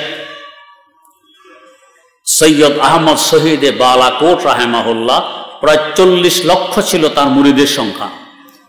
এরপরে হযরত আজমিরির পরে এত বড় পীর ভারতে জন্ম নেয়নি। হযরত সৈয়দ আহমদ শহীদে বালাকোট বেরেলভি খানদানের মূল হোতা যিনি ছিলেন জনাব মৌলভী আহমদ রেজা খান। এই মৌলভী আহমদ রেজা খান প্রথম কাফের ফতুয়া দেয় সৈয়দ আহমদ শহীদে বালাকোট রাহেমাহুল্লাহ তাআলাকে, আলাইয়াজুবিল্লাহ। তাকে কাফের ফতুয়া দিলে তার সিলসিলা যতটুক ছড়িয়ে পড়ছে সব কাফের হয়। তার সিলসিলার মধ্যে তার খলিফা ছিলেন হযরত মাওলানা নূর মোহাম্মদ জঞ্জানবী রাহেমাহুল্লাহ এবং আব্দুল বারি রাহেমাহুল্লাহ, আব্দুল ওয়াহেদ রাহেমাহুল্লাহ, এরা সব তার খলিফা। আর তার আরেকজন খলিফা ছিলেন আমাদের বাংলাদেশের নোয়াখালী হযরত মাওলানা ইমামউদ্দিন রাহেমাহুল্লাহ। গাজী ইমামউদ্দিন বালাকোটের যুদ্ধে অংশগ্রহণ করেছিলেন। গাজী ইমামউদ্দিন রাহেমাহুল্লাহ তাআলার খলিফা ছিলেন জৌনপুরের হযরত মাওলানা কারামত আলী জৌনপুরি রাহেমাহুল্লাহ। সাধারণত মানুষের কাছে মশহুর আর প্রসিদ্ধ হযরত মাওলানা কারামত আলী জৌনপুরি রাহেমাহুল্লাহ সৈয়দ আহমদ শহীদে বালাকোট রাহেমাহুল্লাহর খলিফা। আসলে মুরিদ ছিলেন, খেলাফত প্রাপ্ত হয়েছেন গাজী ইমামউদ্দিন, ওনার বাড়ি নোয়াখালী, ওনার থেকে। এই কথাটি সূত্র হইল নোয়াখালীর বড় হুজুর যাকে বলা হইত চৌমুহনী ইসলামিয়া মাদ্রাসার মোহতামেম হযরত মাওলানা নুরুল হুদা রাহেমাহুল্লাহ ফুরফুরা সিলসিলার পীর ছিলেন। উনি বলছেন যে গাজী ইমামউদ্দিন ছিলেন বাস্তবে কারামত আলী জৌনপুরি রহমতুল্লাহ আলাইহির পীর। হযরত জৌনপুরীর মেধা ছিল অসাধারণ। দুইজন লেখাপড়া করছেন একসাথে, গাজী ইমামউদ্দিন আর আল্লামা কারামত আলী জৌনপুরি। তো কিতাবের কোন জায়গা বুঝতে সমস্যা হইলে গাজী ইমামউদ্দিন তারই সহপাঠী আর সাথী আল্লামা কারামত আলী জৌনপুরি রাহেমাহুল্লাহর কাছে বুঝতে যাইতেন। একদিন, দুই দিন, একবার, দুইবার। একসময় হযরত জৌনপুরি একটু বিরক্তি বোধ করলেন। বিরক্তি বোধ করে একটা কথা মুখ দিয়ে বেরিয়ে গেছে যে বাঙালি কা কাম নেহি উলুমে নবুয়ত হাসিল করনা, নবীর এলেম অর্জন করা বাঙালির কাজ নয়। মাওলানা গাজী ইমামউদ্দিন ব্যথিত হইলেন, আমাকে কি বলল? যাই হোক, তো বলছে, ওনার ভিতরে ব্যথা রয়ে গেছে। কিন্তু সৈয়দ আহমদ শহীদে বালাকোট রহমতুল্লাহ আলাইহির শাহাদতের পর আল্লামা কারামত আলী জৌনপুরি এক কিতাব নিয়ে পড়তেছেন, বিভিন্ন জায়গা বুঝে আসে না। এখন কি করবে, কে বুঝাবে? স্বপ্নে দেখলেন ওনার পীর সৈয়দ আহমদ শহীদে বালাকোট রহমতুল্লাহ আলাইহি বলতেছেন, এটা নোয়াখালী যাও, গাজী ইমামউদ্দিন বুঝাইতে পারবে। কারামত আলী জৌনপুরি আসা শুরু করলেন জৌনপুর থেকে, নোয়াখালী আসবেন। গাজী ইমামউদ্দিন নিজের বাড়ির সামনের মসজিদে জুমা পড়াইতে দাঁড়াইছেন, খুতবা পড়তেছেন, হাতে খুতবার কিতাব। হঠাৎ খুতবা পড়া বন্ধ করে মানুষ যেভাবে পানি সেচে এভাবে খুতবা দিয়ে পানি সেচতেছেন। কতক্ষণ পানি সেচলেন? মুসল্লিরা হতবাক যে হুজুর এটা কি করতেছে, পড়া টড়া বন্ধ করে খুতবা দিয়ে পানি সেচে শুকনো জায়গার মধ্যে দাঁড়ায়। যাক, নামাজ শেষে জিজ্ঞেস করলেন, হুজুর আজকে খুতবা পড়া বন্ধ করে মধ্যখানে খুতবা দিয়ে কতক্ষণ পানি সেচলেন, এটা কি করছেন? তো বলে দিয়েছেন, ভাই কারামত আলী জৌনপুরে আসতেছেন বোটে করে, বোট মানে নৌকা, নৌকায় করে আসতেছেন, পথে তুফানে ধরছে, নৌকাতে অনেক পানি ঢুকে গেছে, নৌকাটি হাবুডুবু খাচ্ছিল, নৌকা ডুবে যাচ্ছিল। আমি একটু পানি সিঁচে দিছি, নৌকা আর ডুবেনি, তিনি আসতে পারবে। তখনকার যুগ তো আর মোবাইলের যুগ ছিল। প্রায় 1 মাস পরে উনি নোয়াখালী এসে হাজির, আল্লামা জৌনপুরি। লোকেরা ধরছে, হুজুর আসার সময় কোনো তুফান তাফানা ধরছে তো রাস্তায়? করে বাবারে, ধরছে মানে নৌকা ডুবু ডুবে অবস্থায়। আমি তো জীবনের আশা সেরে দিছি যে আর বাঁচবো না, এখানে ডুবে মারা যাবে। তো বাঁচলেন কিভাবে? হযরত গাজী ইমামউদ্দিন গিয়ে আমার নৌকার পানি সেচে দিছেন, এতে নৌকা ডুবেনি। তিনি তো নোয়াখালী থেকে খুতবা দিয়ে পানি সেচতেছেন, আর উনি কোথায় ভারতের কোন নদীতে, সেখান থেকে বেঁচে চলে আসছেন। 1 মাস এখানে ছিলেন নোয়াখালী। উনি এখানে একটা বিবাহ করছেন, আল্লামা কারামত আলী জৌনপুরি। ওনার এক মেয়ের কবরও গাজী ইমামউদ্দিন রহমতুল্লাহ আলাইহির বাড়ির সামনে আছে। ওনার বাড়ি নোয়াখালী মাইজদি থেকে পূর্ব দক্ষিণ কোণে, গ্রামের নাম হলো সাদুল্লাপুর। এখানে ওনার মেয়ের কবরও আছে জৌনপুরীর। তো হযরত জৌনপুরি এখানে থাকার পর তিনি খেলাফত দিয়েছেন। তো তার খেলাফত হলো গাজী ইমামউদ্দিন থেকে। আর যদি ঠিক আছে, যেভাবে মশহুর আর প্রসিদ্ধ হযরত সৈয়দ আহমদ শহীদে বালাকোট রহমতুল্লাহ আলাইহির খলিফা আল্লামা কারামাত আলী জৌনপুরি মানেন, অসুবিধা নেই, মুরিদ তো ছিলেন। কারামাত আলী জৌনপুরের সিলসিলা এই দেশে জৌনপুরি সিলসিলা। তো সৈয়দ আহমদ শহীদকে কাফের ফতোয়া দিলেন মৌলভী আহমদ রেজা খান আল্লায়াজুবিল্লাহ। তাহলে ওনার খলিফা একেবারে বড় ফেরেশতা মুমিন। পীর যদি কাফের হয় তো মুরিদ কি হবে? কাফের, আল্লাহ মাফ করুক। তাহলে জৌনপুরের সিলসিলা কাফের। আমাদের যারা সুন্নি দাবি করে এদের দৃষ্টিতে জৌনপুরের সিলসিলা কি হয়? কাফের হয়। এবারে আসুন,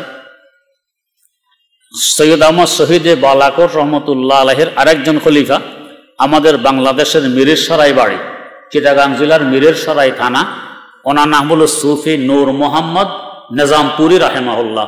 ওনার মাজার এখানে আছে। উনিও বালাকোটে যুদ্ধে শরীক ছিলেন। নূর মোহাম্মদ নিজামপুরি রাহেমাহুল্লাহ তাআলার পীর যদি কাফের হয় সৈয়দ আহমদ শহীদ, তো নূর মোহাম্মদ নিজামপুরি কি হবে? আল্লায়াজুবিল্লাহ, কাফের হবে। আর ওনার খলিফা ছিলেন, পশ্চিমবঙ্গে মাজার আছে, হযরত সুফি ফাতে আলী রাহেমাহুল্লাহ। দেওয়ানে উওয়াইসিয়া, ফার্সি ভাষা ওনার একটি দেওয়ান আছে, শেরের কিতাব। এটা এখন বাংলায় অনুবাদ হয়ে আসছে, দেখবেন বড় মজার কিতাব। তো সুফি ফাতে আলী রহমতুল্লাহ আলাইহি তাহলে কি হবে? কাফের হবে, তার পীর যদি কাফের হয়। আর সুফি ফাতে আলী রহমতুল্লাহ আলাইহির খলিফা ফুরফুরার প্রথম পীর হযরত মাওলানা আবু বকর সিদ্দিক রাহেমাহুল্লাহ। তো তাহলে উনিও কি হবে? কাফের হবে। এই হিসাবে ফুরফুরার তরিকা কি হয়? কাফের হয়। আর ফুরফুরার প্রথম পীর হযরত আবু বকর সিদ্দিক রহমতুল্লাহ আলাইহির খলিফা সরসিনার প্রথম পীর হযরত মাওলানা নেসার আহমদ রাহেমাহুল্লাহ। তো পীর যদি কাফের হয় তো খলিফা কি হবে? কাফের হবে। তাহলে সরসিনা তাদের দৃষ্টিতে কি? কাফের। জৌনপুরে কাফের হইল, সরসিনা কাফের হইল। এবার আসেন দেওবন্দি সিলসিলায়। দেওবন্দি সিলসিলার মুরব্বীদের প্রথম পীর সৈয়দুত তায়েফা হযরত হাজি এমদাদুল্লাহ মুহাজির মক্কি রাহেমাহুল্লাহ। হাজি এমদাদুল্লাহ মুহাজির মক্কি রাহেমাহুল্লাহ তাআলার পীর হযরত মাওলানা নূর মোহাম্মদ ঝঞ্ঝানবী রাহেমাহুল্লাহ। নূর মোহাম্মদ ঝঞ্ঝানবী রাহেমাহুল্লাহ তাআলার পীর হযরত মাওলানা আব্দুর রহিম রাহেমাহুল্লাহ। আব্দুর রহিম রহমতুল্লাহ আলাইহির পীর দুজন থেকে খেলাফত পেয়েছেন। একজন শহীদে বালাকোট সৈয়দ আহমদ রহমতুল্লাহ আলাইহি। তো সৈয়দ আহমদ যদি কাফের হয় আল্লাহ মাফ করুক, তাইলে ওনার খলিফা হযরত আব্দুর রহিম বেলায়েতি রহমতুল্লাহ আলাইহি, তাকেও কাফের বলতে হয়, আল্লাহ মাফ করুক। তিনি কাফের হইলে তার খলিফা নূর মোহাম্মদ ঝঞ্ঝানি নবীকে কাফের বলতে হয়, আল্লাহ মাফ করুক। তিনি কাফের হইলে তার খলিফা সৈয়দুত তায়েফা হাজি এমদাদুল্লাহ মুহাজির মক্কি রহমতুল্লাহ আলাইহিকে বলতেও তো ভয় লাগে, কাফের বলতে হয়। তিনি কাফের হইলে তার খলিফা ইমাম রব্বানি আবু হানিফা সানি হযরত আল্লামা রশিদ আহমদ গঙ্গুহি রহমতুল্লাহ আলাইহি কত কাফের বলতে হয়। তিনি যদি কাফের হয় তার খলিফা শাইখুল আরব ওয়াল আজম সৈয়দ হুসাইন আহমদ মাদানী রাহিমাহুল্লাহ তাআলা, তাকেও তো কাফের বলতে হয়। আর তার 11 জন খলিফা ছিলেন, আরো বেশি। বাংলাদেশে অনেক খলিফা এখনো আছেন। 8,000 হজরত সারা বাংলাদেশের মুরব্বী, আল্লাহ মাফ করুক, হজরত আহমদ শফি রহমতুল্লাহ আলাইহি, তাকেও তো কাফের বলতে হয়। আর হজরত হাজী সাহেব আরেক সিলসিলা, তার সরাসরি খলিফা হাকিমুল উম্মত মুজাদ্দিদুল মিল্লাত হযরত শাহ আশরাফ আলী থানভী রাহমাতুল্লাহ আলাইহি, তাহলে তাকেও কাফের বলা হয়। হযরত থানভীর খলিফা কায়েদ মিল্লাত হযরত মাওলানা মুহাম্মদুল্লাহ হাফিজি হুজুর রাহমাতুল্লাহ আলাইহি, তাকেও কাফের বলতে হয়। তার খলিফা কিশোরগঞ্জ জামে আমদাদিয়ার প্রতিষ্ঠাতা হযরত মাওলানা আত্থার আলী রাহমাতুল্লাহ আলাইহি, তাকেও কাফের বলতে হয়। তার খলিফা হাটহাজারী মাদ্রাসার অর্ধ শতাব্দীর মুহতামিম হযরত মাওলানা আব্দুল ওয়াহাব রহমতুল্লাহ আলাইহি, তো তাকেও কাফের বলতে হয়। তার খলিফা ফেনীর সরসিদি মাদ্রাসার প্রতিষ্ঠাতা হযরত সুফি নূর মোহাম্মদ রহমতুল্লাহ আলাইহি, তাকেও কাফের বলতে হয়।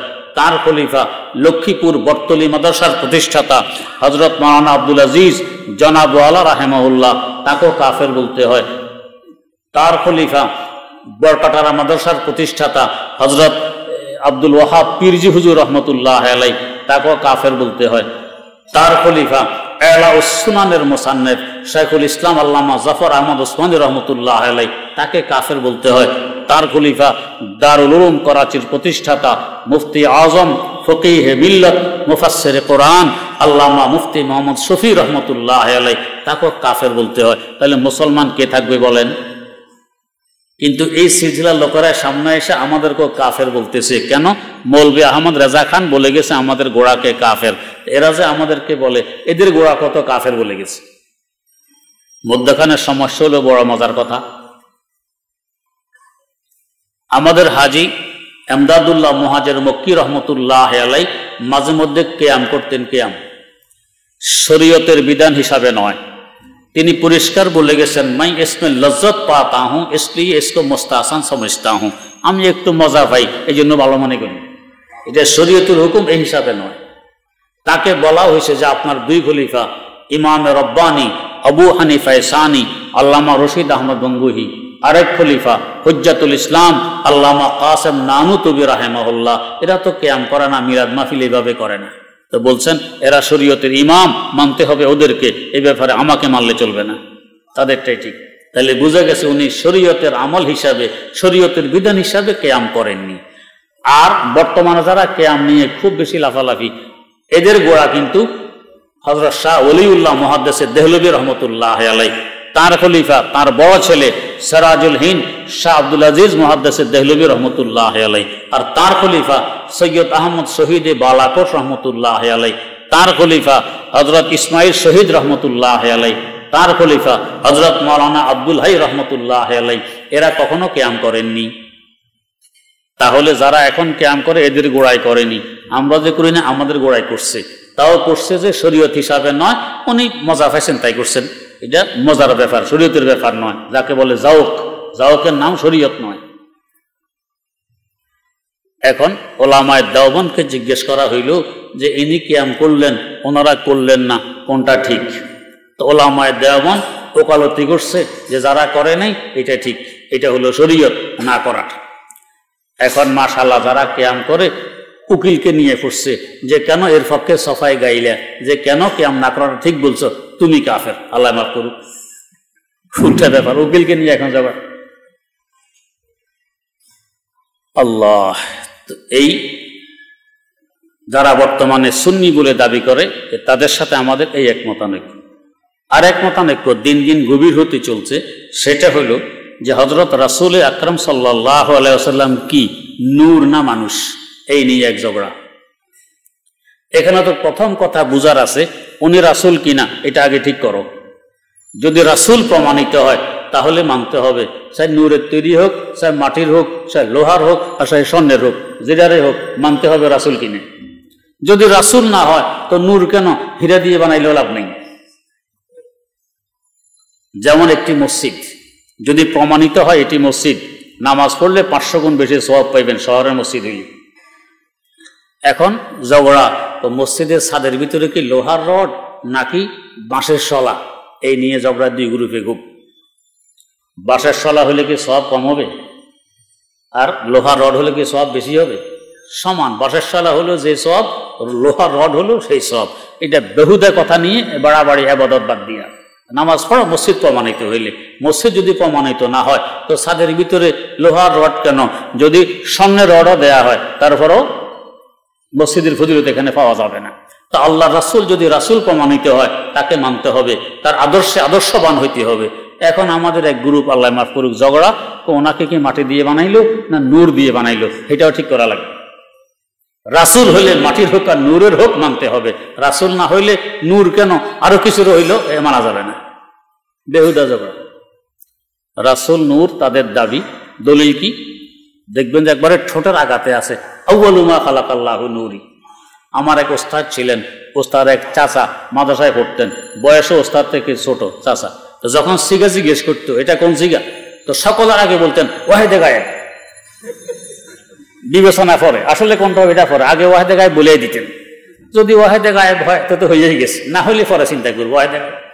তো আমাদেরও মাশাআল্লাহ সুন্নি নামদারি ভাইয়ারা নবী নূরের পট করে বলে দিবে আউয়ালু মা খালাকাল্লাহু নূরি, ওই ওয়াহিদে গায়েবের মতো। এটা আসলে হাদিস না কি কোত্থেকে আসলো এই খবর টবরের দরকার নাই। আউয়ালু মা খালাকাল্লাহু নূরি, এই হাদিস শুধু এত ছোট নয়, এখানে প্রায় 2 পৃষ্ঠার হাদিস বর্ণনা করে। 2 পৃষ্ঠা হাদিসের কোন কিতাবের কোনো অস্তিত্ব নেই, বরং কাশফুল খাফা নামে কিতাব খুলে দেখুন, এটা মৌজু জাল, কেউ বানাইছে, বানানো কথা। শুধু এই হাদিসের উপর, এটা হাদিস কিনা তাহাকিক করছেন সৈয়দ লাল শাহ বুখারী, কিতাবের নাম বশরিয়তে রাসূল। এই হাদিস নিয়ে তাহাকিক করছেন আমার ওস্তাদ হযরত মাওলানা সরফরাজ খান সফদর, যাকে পাকিস্তানে ইমাম ও আহলে সুন্নত বলা হইত, আহলে সুন্নতের সারখেল বলা হইত। বহু কিতাব রচনা করছেন তিনি, আমার হাদিসের তাফসির ওস্তাদ। ওনার কিতাব আছে তবরিদুন নওয়াজির, উর্দু নাম হলো আঁখোं की ठंडक। রাসূল কি নূরের না, রাসূল মানুষ, এই নিয়ে বস। এই চিন্তা করি না যে রাসূলকে নূর বললে রাসূলের ইজ্জত বাড়ে না কমে। আল্লাহ পাক যত মাখলুক সৃষ্টি করেছেন সকলের মধ্যে সবচেয়ে শ্রেষ্ঠতম বেশি দামি মাখলুক কে? মানুষ। এর থেকে দামি কেউ নেই। মানুষ কিসের তৈরি? মাটির তৈরি। আমার আপনাদের কথা না, আমার আল্লাহর কথা। যিনি তৈরি করছেন উনি বলতেছেন মাটি দিয়ে বানাইছি, মাটির তৈরি। ফেরেশতারা কিসের তৈরি? নূরের তৈরি। তাহলে ফেরেশতা আশরাফুল মাখলুকাত না মানুষ আশরাফুল মাখলুকাত? মানুষ। এখন যদি রাসূলকে মানুষের গণ্ডিতে আনতে পারি তাহলে রাসূলও আশরাফুল মাখলুকাত হন কি না? হন। ওনাকে যদি আমি মানুষের গণ্ডিতে না এনে বের করে দেই তাহলে উনি আশরাফুল মাখলুকাত রইলেন না। তো দাম বাড়াইলাম না কমাইলাম? কমাইলাম। ওনার কমাইলাম, সাথে সাথে আমারও কমাইলাম।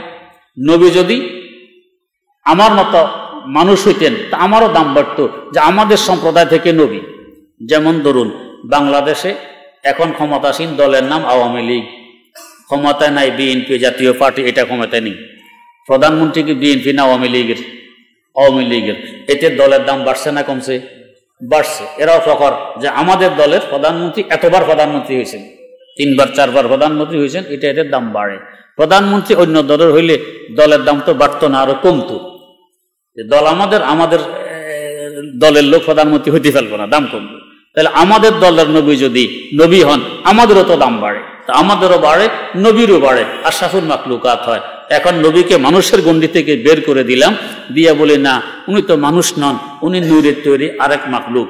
তো তাহলে নবীরও দাম কমাইলাম, আমাদেরও দাম কমাইলাম। এর নাম হয়েছে সুন্নি। এলেম কালাম না থাকলে যা হয় আর কি তাই হয়েছে। অথচ কোরআনে কারিমে আল্লাহ পাক বলতেছেন, হাদিসে রাসূলও বলতেছেন যে আমার নবী কি মানুষ। কোরআনে কারিমে ইন্নামা আনা বাশারুম মিসলুকুম, সূরা কাহফের 110 নম্বর আয়াত। শুধু মানুষও বলেন তোমাদের মতো মানুষ, সৃষ্টিগতভাবে আমাদের মতো মানুষ, গুণগতভাবে শ্রেষ্ঠতম মানুষ। কি পরিমাণ শ্রেষ্ঠ!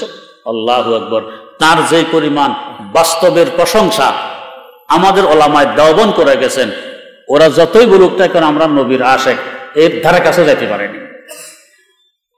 দারুল উলুম দেওবন্দের শাইখুল হাদিস মুহাদ্দিসুল আসর আমার দাদা উস্তাদ হযরত শাহ আনোয়ার কাশ্মীরি রাহিমাহুল্লাহ, আল্লাহু আকবার, ওনার প্রশংসায় লিখে গেছেন, আদম কে লিয়ে ফখর ये आले नसबी है, आदम के लिए फख्र ये आले नसबी है, मक्की मदनी हाशमियो मुत्तलबी है, मक्की मदनी हाशमियो मुत्तलबी है, पाकीज़ा तरज़ अर्श बरी जन्नत फिरदौस, पाकीज़ा तरज़ अर्श बरी जन्नत फिरदौस, आराम गाहे पाक रसूल अरबी है, ऐज़ाइरे बैते नबवी याद रहे ये, बेकायदा या जंबिश लब्बे अदबी है, आहिस्ता कदम पुस्त निगाह पुस्त सदा हो, खाबीदा यहाँ रूह रसूल अरबी है, खाबीदा यहाँ रूह रसूल अरबी है। रसूल अकरम सल्लल्लाहु अलैहि वसल्लम पूरा मानव जातिर जन्य इज्जतेर प्रतीक। आदम आलाइहिस सालामेर गौरव जे आमार वंशेर मानुष।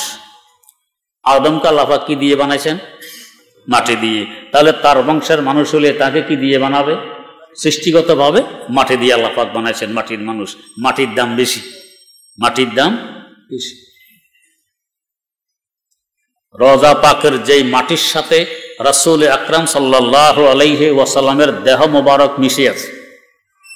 এক বয়ানে আমি বলছিলাম এই মাটির দাম আরশে মুআল্লা থেকেও বেশি। আরবের এক শায়েখ এই বয়ান কোথায় শুনে এশকাল করছেন যে শুনছি নাকি এই বড় আলেম এই কথাটা বললো, ইন্না লিল্লাহি ওয়া ইন্না ইলাইহি করছেন। আমার কাছে সংবাদ আসছে, তখন আমি কিছু তার হাওয়ালা দলিল ওনার কাছে পাঠাইছি লিখি। শারহুশ শিফা লে কাজী ইয়াস, এখানে এজমা উল্লেখ আছে যে উম্মতের এজমা যে মাটির সাথে নবীর দেহ মোবারক মিশে আছে, মাটির দাম আরশে মুআলা থেকে বেশি। আল মুফান্নাদ আল মুহান্নাদ, ওলামায়ে দেওবন্দের কি কি আকীদা তার সমষ্টি সম্বলিত কিতাব, এর মধ্যে লেখা আছে এই মাটির দাম আরশে মুআলা থেকে বেশি।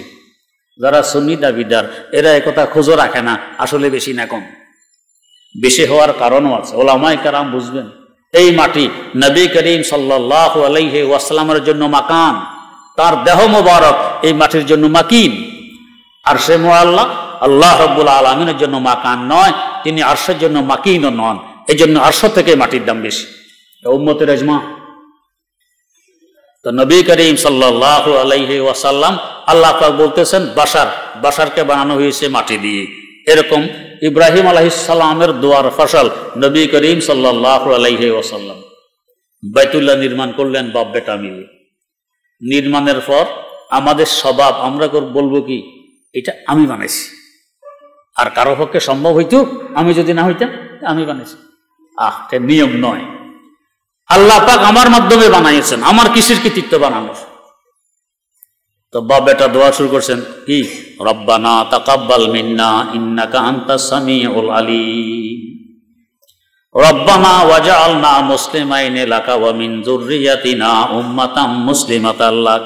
আল্লাহ আপনার আনুগত্যশীল আমাদেরকে বানাইয়ে দেন, আমাদের নিউ জেনারেশনকেও আপনার আনুগত্যশীল বানাইয়ে দেন।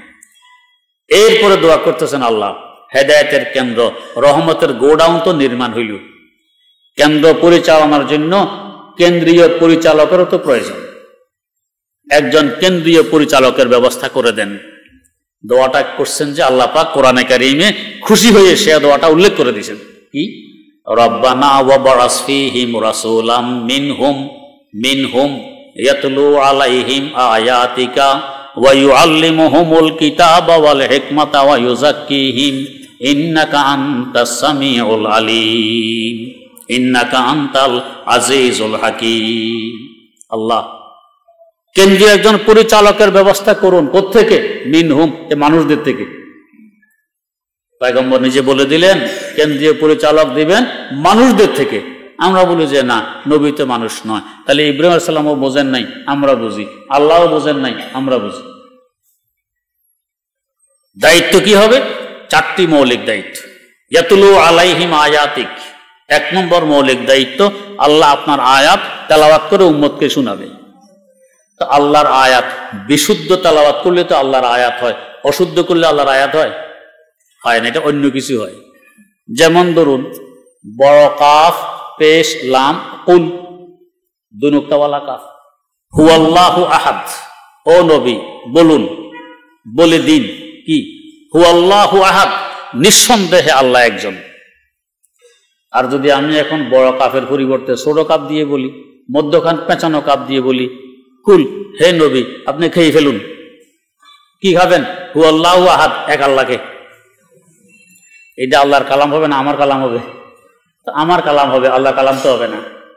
তাহলে কালাম তেলাওয়াত করতে হবে বিশুদ্ধভাবে, নবীর মৌলিক দায়িত্ব, প্রথম দায়িত্ব। আজকাল আমাদের মাশাআল্লাহ সুন্নি বলে দাবিদার যারা কোরআন শরীফ শুনে দেখুন কি দশা ঘটায়। তাই নবীর মৌলিক দায়িত্ব যে প্রথম দায়িত্ব, এর থেকে অনেক পিছনে। তাই নবীর অনুসারী হইল না অনুসারী হইল না, কোনটা? অনুসারী হইল না, দাবি আমরা অনুসারী। নবীর 2 নম্বর দায়িত্ব ওয়া ইউআল্লিমুহুমুল কিতাব, আপনার কিতাব শিখাবে, তাফসির শিখাবে, ব্যাখ্যা বিশ্লেষণ করে তার হুকুম আহকাম বের করে উম্মতকে শিখাবে, তালিমি কিতাব। যারা আজ সুন্নির দাবিদার, একটু কিতাব খুলে দেন, সহি ফুটতেই পারে না, তো আর অনুবাদ ব্যাখ্যা বিশ্লেষণ সহি করবে কোথার থেকে? তাই তো উল্টা পাল্টা, আল্লাহ কয় একটা, হে বুঝে আরেকটা। নবীর 3 নম্বর মৌলিক দায়িত্ব ওয়াল হিকমা, হিকমতের এক তফসির হলো হাদিস, নবীর হাদিস বিশুদ্ধভাবে শিখাবে।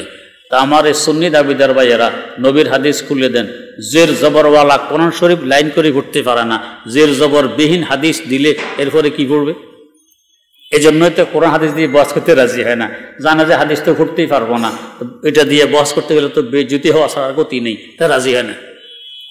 4 নম্বর নবীর মৌলিক দায়িত্ব ওয়া ইউযাক্কিহিম, উম্মতের তাজকিয়া, আত্মশুদ্ধির ব্যবস্থা করবে। তো শুধু সিন্নি খালি কি আত্মশুদ্ধি হয়? নফস তো আরো গাঢ় মোটা হয়, আত্মশুদ্ধি হয় কিভাবে? আত্মশুদ্ধি তো উপবাস থাকার মাধ্যমে করতে হয়। নবীর মৌলিক চারটি দায়িত্ব, এটা হলো নবীওয়ালা কাজ। তাহলে তালিমে কিতাব, তেলাওয়াতে কিতাব, তালিমে হাদিস কোথায় হয়? কওমি মাদ্রাসায়। তেলাওয়াতে কিতাব বিশুদ্ধভাবে কওমি মাদ্রাসায়। আমাদের দেশে মাদ্রাসা আরেকটা ধারা আছে, পরিষ্কার বলে আলিয়া মাদ্রাসা, সেখানে তাজবিদের যে বিষয়, এই তাজবিদের বিষয় এখতিয়ারি, ঐচ্ছিক, চাইলে নিবেন না চাইলে নিবেন না। তো ঐচ্ছিক হয়ে গেলে কি এত জামালায় পড়ে? তাই দেখবেন টাইটেল ফাঁস করে আসছে ঠিক, কোরআন শরীফ সহি নেই, এটা বাদ। এরপরে তালিমে কিতাব কওমি মাদ্রাসায় হয় আলহামদুলিল্লাহ, তালিমে হাদিস কওমি মাদ্রাসা আলহামদুলিল্লাহ, তাজকিয়া কওমি মাদ্রাসা ওলামার মাধ্যম হয় আলহামদুলিল্লাহ। তাই নবীওয়ালা কাজ নিয়ে কারা আছে বাস্তবে? কওমি মাদ্রাসাওয়ালারা নবীওয়ালা কাজ নিয়ে আসে। আর অন্যরা যতই বলুক আমাদের এটা নবীওয়ালা কাজ, নবীওয়ালা কাজ হলো মৌলিকের চারটা, বাকি সকল কাজ এই চার কাজের শাখা প্রশাখা। তো বুঝতে পারলাম যে আউয়ালু মা খালাকাল্লাহু নূরি, এটা হাদিস নয়, কারো বানানো কথাবার্তা। কাশফুল খাফা খুলে দেখুন, বশরিয়তে রাসূল খুলে দেখুন, তাবরিদুন নওয়াজর খুলে দেখুন, এগুলো হাদিস না, মানুষের বানানো কথাবার্তা। আল্লাহ বলতেছেন মানুষ, নবী নিজে বলতেছেন মানুষ। আমরা কওমি মাদ্রাসাওয়ালারা হই আর সুন্নি দাবিদারওয়ালারা হোক, শরহে আকায়েদে নসফি এটা সকলেই পড়ায়, আমরাও পড়াই, ওনারাও পড়ান। এই কিতাবের মধ্যে নবীর যে সংজ্ঞা উল্লেখ আছে, সেই সংজ্ঞা হইল হুয়া ইনসানুন বাসাহুল্লাহ লে তাবলিগি রিসালাতে ওয়াল আহকাম। ইনসান মানে মানুষ, বশর আর ইনসান এক অর্থে ব্যবহার হয়। তো তাহলে আকিদার কিতাব হেরাও মানে এটা, আমরাও মানি।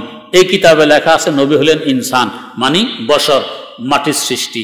ওনারা বলেন যে না, মাটির সৃষ্টি নয়। তাহলে বলুন যে আকিদার কিতাব এটা বাদ, এটা সঠিক নয়, এটা বলার আবার সাহস পায় না, পড়ায়। কিন্তু আল্লাহ মাফ করুক, নবীকে নূর বলতে গিয়ে বাড়তে বাড়তে এই পর্যন্ত বলছে, আমার সামনে একজনে গজল পড়তেছে। আমার সামনে, নাম হলো আবু তাহের, বাড়ি হলো আমাদের কুমিল্লা বরুড়া। আবু তাহের ওয়াজ করতে আসে, এখানে গজল পড়তেছে কি, মোহাম্মদ খোদা হায় খোদা কি কসম, খোদা হি মোহাম্মদ খোদা কি কসম। আল্লাহ মাফ করুক, মোহাম্মদ খোদা হায় খোদা কি কসম, খোদা হি মোহাম্মদ খোদা কি কসম। এটাকে অন্য এবারতে এভাবে বলে, আহাদ আর আহমদ। আহাদ হলো আল্লাহ, আহমদ হলো নবী। মিমের পর্দার ভিতরে আহাদ দুনিয়াতে আসছে, আসলে জিনিস একটা। আল্লাহ মাফ করুন, আহাদ আর আহমদকে একরকম বলে। শিরিক আর কার নাম হয়? নবী হইলেন মাখলুক, আল্লাহ হইলেন খালেক। খালেক আর মাখলুক কখনো একরকম হইতে পারে না। আল্লাহ মাফ করুন। এই সোজা সাদা বুঝগুলিও আল্লাহ পাক তাদের থেকে সলভ করে নিয়ে গেছেন, কারণ রাহে রাস্তার উপরে না থাকলে বুঝবুদ্ধি বিদায় নেয়, বোঝে না। নবীর সম্মানের জন্য যখন নবীর নাম আসে, বিশেষ করে আজান একামতে আশহাদু আন্না মুহাম্মাদার রাসূলুল্লাহ, তখন এই সকলেই ওই যে বিড়াল যেরকম চুমচুম, বিড়ালকে দেখবেন কিছু খাইতে এরকম করে, আর সব এরকম শুরু হয়। বিশেষ করে ওদের মসজিদে গেলে তো মনে হয় শুধু বিড়ালে ভর্তি, পুরা মসজিদ চুমচুম শুরু, বিদ্যাঙ্গুলি চুমো। কি কর নবীর সম্মান? আরে নবীর নাম উচ্চারণ করছেন মুয়াজ্জিন, নবীর নামের বরকত হের মুখে। চুমু খেলে হেনে যায় খাও হের মুখে না, মুয়াজ্জিনের মুখে না চুমু খাওয়ার দরকার, উচ্চারণ হে করছে। তোমার বিদ্যাঙ্গুলির নখে নবীর নাম উচ্চারণ করছে, উচ্চারণ করলো কে? চুমু খায় কোথায়? হইল নি? কি পরিমাণ অযৌক্তিক কথা! যদি মুয়াজ্জিনের গালে আর ঠোঁটে গিয়ে মুখে গিয়ে চুমু খাইতা, বুঝতাম যে যাক বরকত নেওয়ার জন্য হেনে চুমু খাইছো, হেন নবীর নাম উল্লেখ করছে, বিদ্যাঙ্গুদের নখের মধ্যে খায়। আবু বকর সিদ্দিক রাদিয়াল্লাহু তাআলা আনহু থেকে হাদিস বর্ণনা করে, জালালাইনের হাসিয়াতে লেখা আছে, এটা মৌজু বানাওয়াট কথা। কাশফুল খাফা নামে কিতাব খুলে দেখুন, এটা মৌজু, এটা হাদিস নয়। এভাবে চুমু খেলে নবীর ইজ্জত বাড়ে না। আরেক মাসালা তাদের সাথে আমাদের সাথে দ্বন্দ্ব, যে নবী গায়েব জানেন কি জানেন না। আমরা বলি গায়েব জানেন একমাত্র আল্লাহ রাব্বুল আলামিন, তারা বলে নবীও জানেন, বরং ওলিরাও জানে। তারা বলে ওলিরাও গায়েব জানে। আমার সামনেতে একজনে বলছে, আল্লাহ মাফ করুক, একদিন হযরত মঈনুদ্দিন আজমিরি 1000 বছর পুরানো কবরস্থানের উপরে দিয়েছেন দৌড়, আর বলতেছেন তোরা কই? ইসলামের এই দুরবস্থা, কবর থেকে হাজার হাজার পুরানো লাশ সব জিন্দা হয়ে ওনার পিছিয়ে পিছিয়ে দৌড় দিছে। নবী কয়জন জিন্দা করছে দেখছেন? আজমেরিয়ে জিন্দা করছে হাজার হাজার পুরানো মুর্দা, নবী কয়জন জিন্দা করছে? অলিরা নবীর উপর দিয়ে বাড়াইয়া দিছে, বাড়তে বাড়তে এ পর্যন্ত বাড়ছে। এলমে গায়েব। আরেকটা হলো এম্বায়ে গায়েব, গায়েবের সংবাদ। নবী গায়েবের সংবাদদাতা, নবী গায়েব জাননেওয়ালা নন। কারণ গায়েব জানা বলা হয় বিনা দলিলে, বিনা মাধ্যমে জানাকে বলে গায়েব জানা। নবী তো ওহির মাধ্যমে জানছেন, এটাকে গায়েব জানা কিভাবে বলা হবে? আর এদিকে আল্লাহ রাব্বুল আলামিন পরিষ্কার বলতেছেন, লা কুল লা ইয়ালামু মান ফিস সামাওয়াতি ওয়াল আরদ আল গায়ব ইল্লাল্লাহ, সূরা নমলের 65 নম্বর আয়াত। ও নবী, আপনি বলে দিন যে আকাশসমূহে এবং জমিনে যা কিছু আছে এরা কেউ গায়েব জানে না আল্লাহ ছাড়া। তো নবী আকাশের বাইরে, জমিনের বাইরে না ভিতরে? জমিনের আকাশের ভিতরে। তাহলে এর ভিতরেও নবীও আছেন, গায়েব জানেন না। যদি হুজুর গায়েব জানতেন, কোরআনে কারিমে আরেক আয়াত আছে কি, লাউ কুনতু আ'লামুল গায়ব, আমি যদি গায়েব জানতাম, লাস্তাকসারতু মিনাল খায়র, আমি অনেক মঙ্গলকে, অনেক খায়ের, অনেক সম্পদ আমার কাছে জোগাড় করে রাখতে পারতাম। ওমা মাসানিয়া সু, আর আমি কখনো বিপদের সম্মুখীন হইতাম না। নবী বিপদের সম্মুখীন হয়েছেন কিনা? হয়েছেন। তাহলে বোঝা গেছে গায়েব জানেন না। ঘটনা বলতে গেলে অনেক লম্বা, গায়েব না জানা সম্পর্কে এতটুকুই বুঝি যে আয়াত এবং হাদিস দ্বারা প্রমাণিত গায়েব জানেন একমাত্র আল্লাহ পাক। আল্লাহ জানাই দিলে জানেন, না জানাইলে জানেন না। যেমন ধরুন, আমেরিকা এই পৃথিবীতে আছে কি নেই? আছে। আমরা দেখছি? দেখিনি। এটা আমাদের সামনে হাজির না আমাদের থেকে গায়েব? গায়েব। তো যদি এই ধরনের কথা জানলে আলেমুল গায়েব হয়, তাহলে আমরাও তো আলেমুল গায়েব। আমেরিকা যে আছে এটা আমরা জানি, তাহলে আমরাও গায়েব জানি। কিন্তু আমেরিকা যে আছে আমরা মাধ্যম দিয়ে জানছি, যারা গেছে সংবাদের মাধ্যমে জানছি, এই জন্য আমাদেরকে আলেমুল গায়েব বলা হয় না। তাই জান্নাত জাহান্নাম যে আছেন, নবী ওহির মাধ্যমে, দেখার মাধ্যমে জানছেন, এটাকে গায়েব বলা হয় না। তাই এলমে গায়েব নবীরও নেই, অলিরও নেই, এটা একমাত্র আল্লাহ রাব্বুল আলামিনের বৈশিষ্ট্য। আল্লাহ। হযরতে আয়েশা সিদ্দিকা রাদিয়াল্লাহু তাআলা আনহা থেকে বুখারী শরীফে হাদিস বর্ণিত, যে বলবে নবী গায়েব জানেন, কোশ্চেন নবীর উপরে মিথ্যা আরোপ করে। গায়েব জানার মালিক একমাত্র আল্লাহ রাব্বুল আলামিন। শারহে ফিকহে আকবর, মোল্লা আলী কারি রহমতুল্লাহ আলাইহি, এটা সুন্নি ভাইয়েরাও মানেন, আমরাও মানি। এই কিতাবে পরিষ্কার লেখা আছে, আন্নাল আম্বিয়া আলাইহিমুস সালাম লাম ইয়ালামু মিনাল মুগীবাত ইল্লা মা আ'লামাহুমুল্লাহু তাআলা আহয়ানান। কোন নবীরা গায়েব জানেন না, তবে আল্লাহ পাক জানায় দেন যদি কখনো কখনো, তাহলে জানেন। এখন আর গায়েব জানা বলা হয় না, এটাকে বলা হয় গায়েবের সংবাদ দেওয়া। ওয়াজাকারাল হানাফিয়্যাতু তাসরিহান বিত্তাকফীহ বিইতিকাদ আন্না নবিয়্য সাল্লাল্লাহু আলাইহি ওয়াসাল্লাম ইয়ালামুল গায়েব।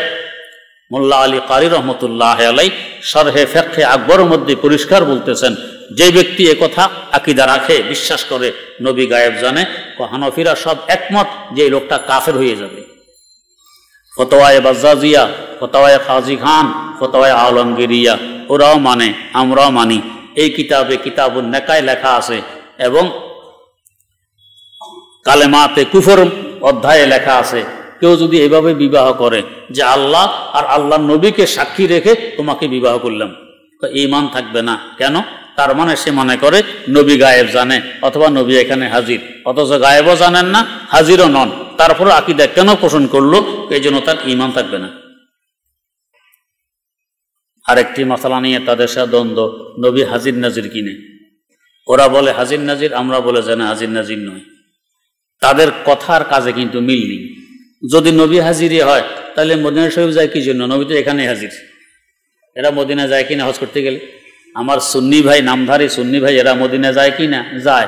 তো নবী যখন হাজির সর্বত্র, তা এত কষ্ট করে মদিনায় কেন যান? নবী তো এখানে হাজির। হযরত সাইয়েদানা মূসা আলা নাবিয়িনা ওয়া আলাইহিস সালাতু ওয়াস সালাম তুর পাহাড়ে গেছেন, আল্লাহ পাকের সাথে কথাবার্তা বলবেন। এদিকে সামিরি গরুর বাছুর বানাইয়া জিবরিল আমিনের ঘোড়ার পায়ের নিচের মাটি দিয়েছেন ফেটের ভিতরে, এটা এখন গরুর মতো আওয়াজ শুরু করছে, হাম্বা হাম্বা। তো বনে ইসরাইল কয় কি, মূসা গেছে খোদার তালাশে, খোদা তো এখানে চলে এসছে, খোদা তো এখানে হাজির, তালাশে গেছে তুর পাহাড়ে। তো তাহলে নবী তো এখানে হাজির, নবীরে সালাম দিতে মদিনা শরীফ যায়, 3 লক্ষ টাকা ব্যয় করে, এটা পাগলামিনো। তাহলে বোঝা গেছে কাজে আর কথায় মিল নেই। এদিকে আবার যখন দোয়া করে, কয় কি আল্লাহ সালাত ও সালামের হাদিয়া সোনার মদিনায় পাঠাইয়া দাও, পৌঁছাইয়া দাও। নবী তো হাজির তোমার সামনে, নবীরে বলতেন যে নবী সালাহ সালামের গাঠটি দিলাম আপনারে, কাঁধে করে নিয়ে যান মদিনা শরীফ।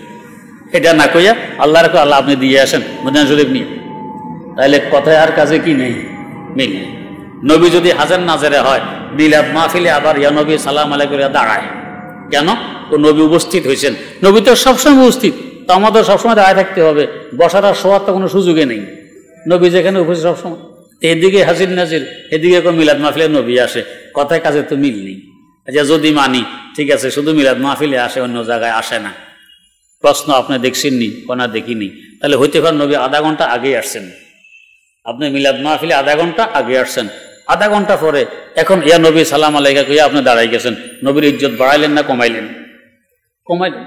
মানা যুক্তিবাদী সাহেবের কাছে শুনছি একদিন, ময়মনসিংহ থেকে বাসে উঠছি, বাস গুলিস্তান আসবো, এখন আমার কেউ দেখে না, সিট নাই, দাঁড়াই আছি, বাসের হ্যান্ডেল ধরে দাঁড়াই আছি, সিট নেই। তার মানে আসলে দেখে, দেখলে তো অন্তত হুজুর মানুষ সম্মান করতে হয়, উড়া লাগবে, এই জন্য দেখিও দেখে না, এদিকে কেউ তাকায় না, আমি দাঁড়াই আছি।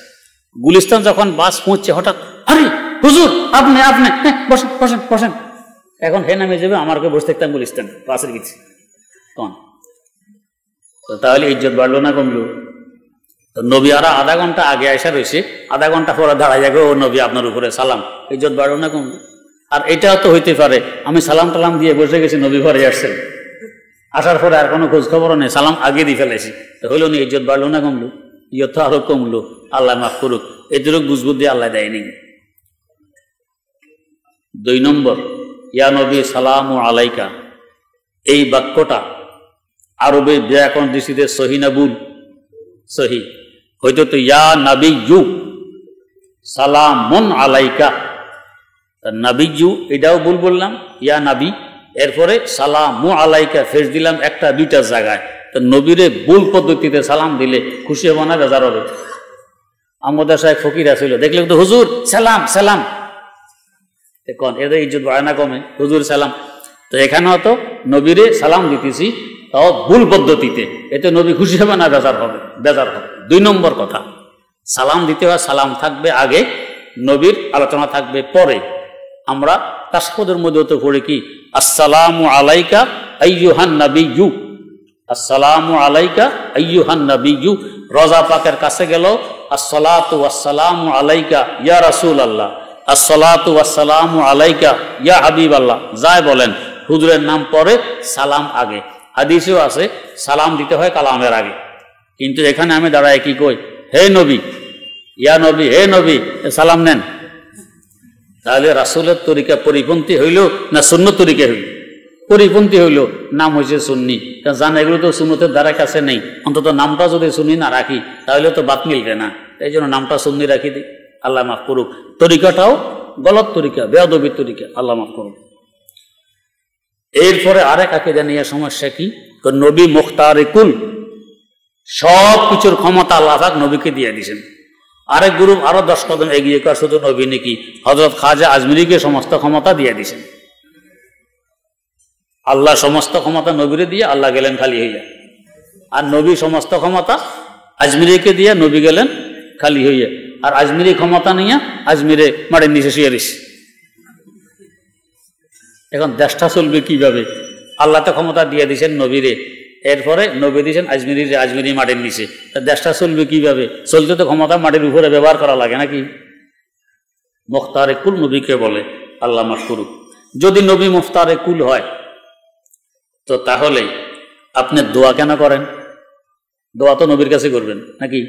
নবীর কাছে দোয়া না করে দোয়া করে আল্লাহর কাছে, এদিকে বলে সব ক্ষমতা নবীর কাছে, তো নবীর কাছে না চাইতেন আমাকে দেন। এখন যদি এখানে আপনারা চান যে আমাদের রাস্তাটা একেবারে 300 ফিট চওড়া বানায় দেন, এটা খালেদা জিয়ার কাছে নিয়ে চাইবেন না হাসিনার কাছে চাইবেন? ক্ষমতা যে আছে তার কাছে চাইবেন, তো ক্ষমতা আছে মাননীয় প্রধানমন্ত্রী হাসিনা খাতুন, আর চাইতেছেন যাইয়া খালেদা জিয়ার কাছে, তো তাহলে হবে নি রাস্তা? কোনোদিনও হবে না। তো বলতেছেন ক্ষমতা তো নবীর কাছে, ছায় আল্লাহর কাছে, আল্লাহ আমাদের এই করেন এই করেন, তো তাহলে কথা কাজে তো কি নেই, মিল নেই।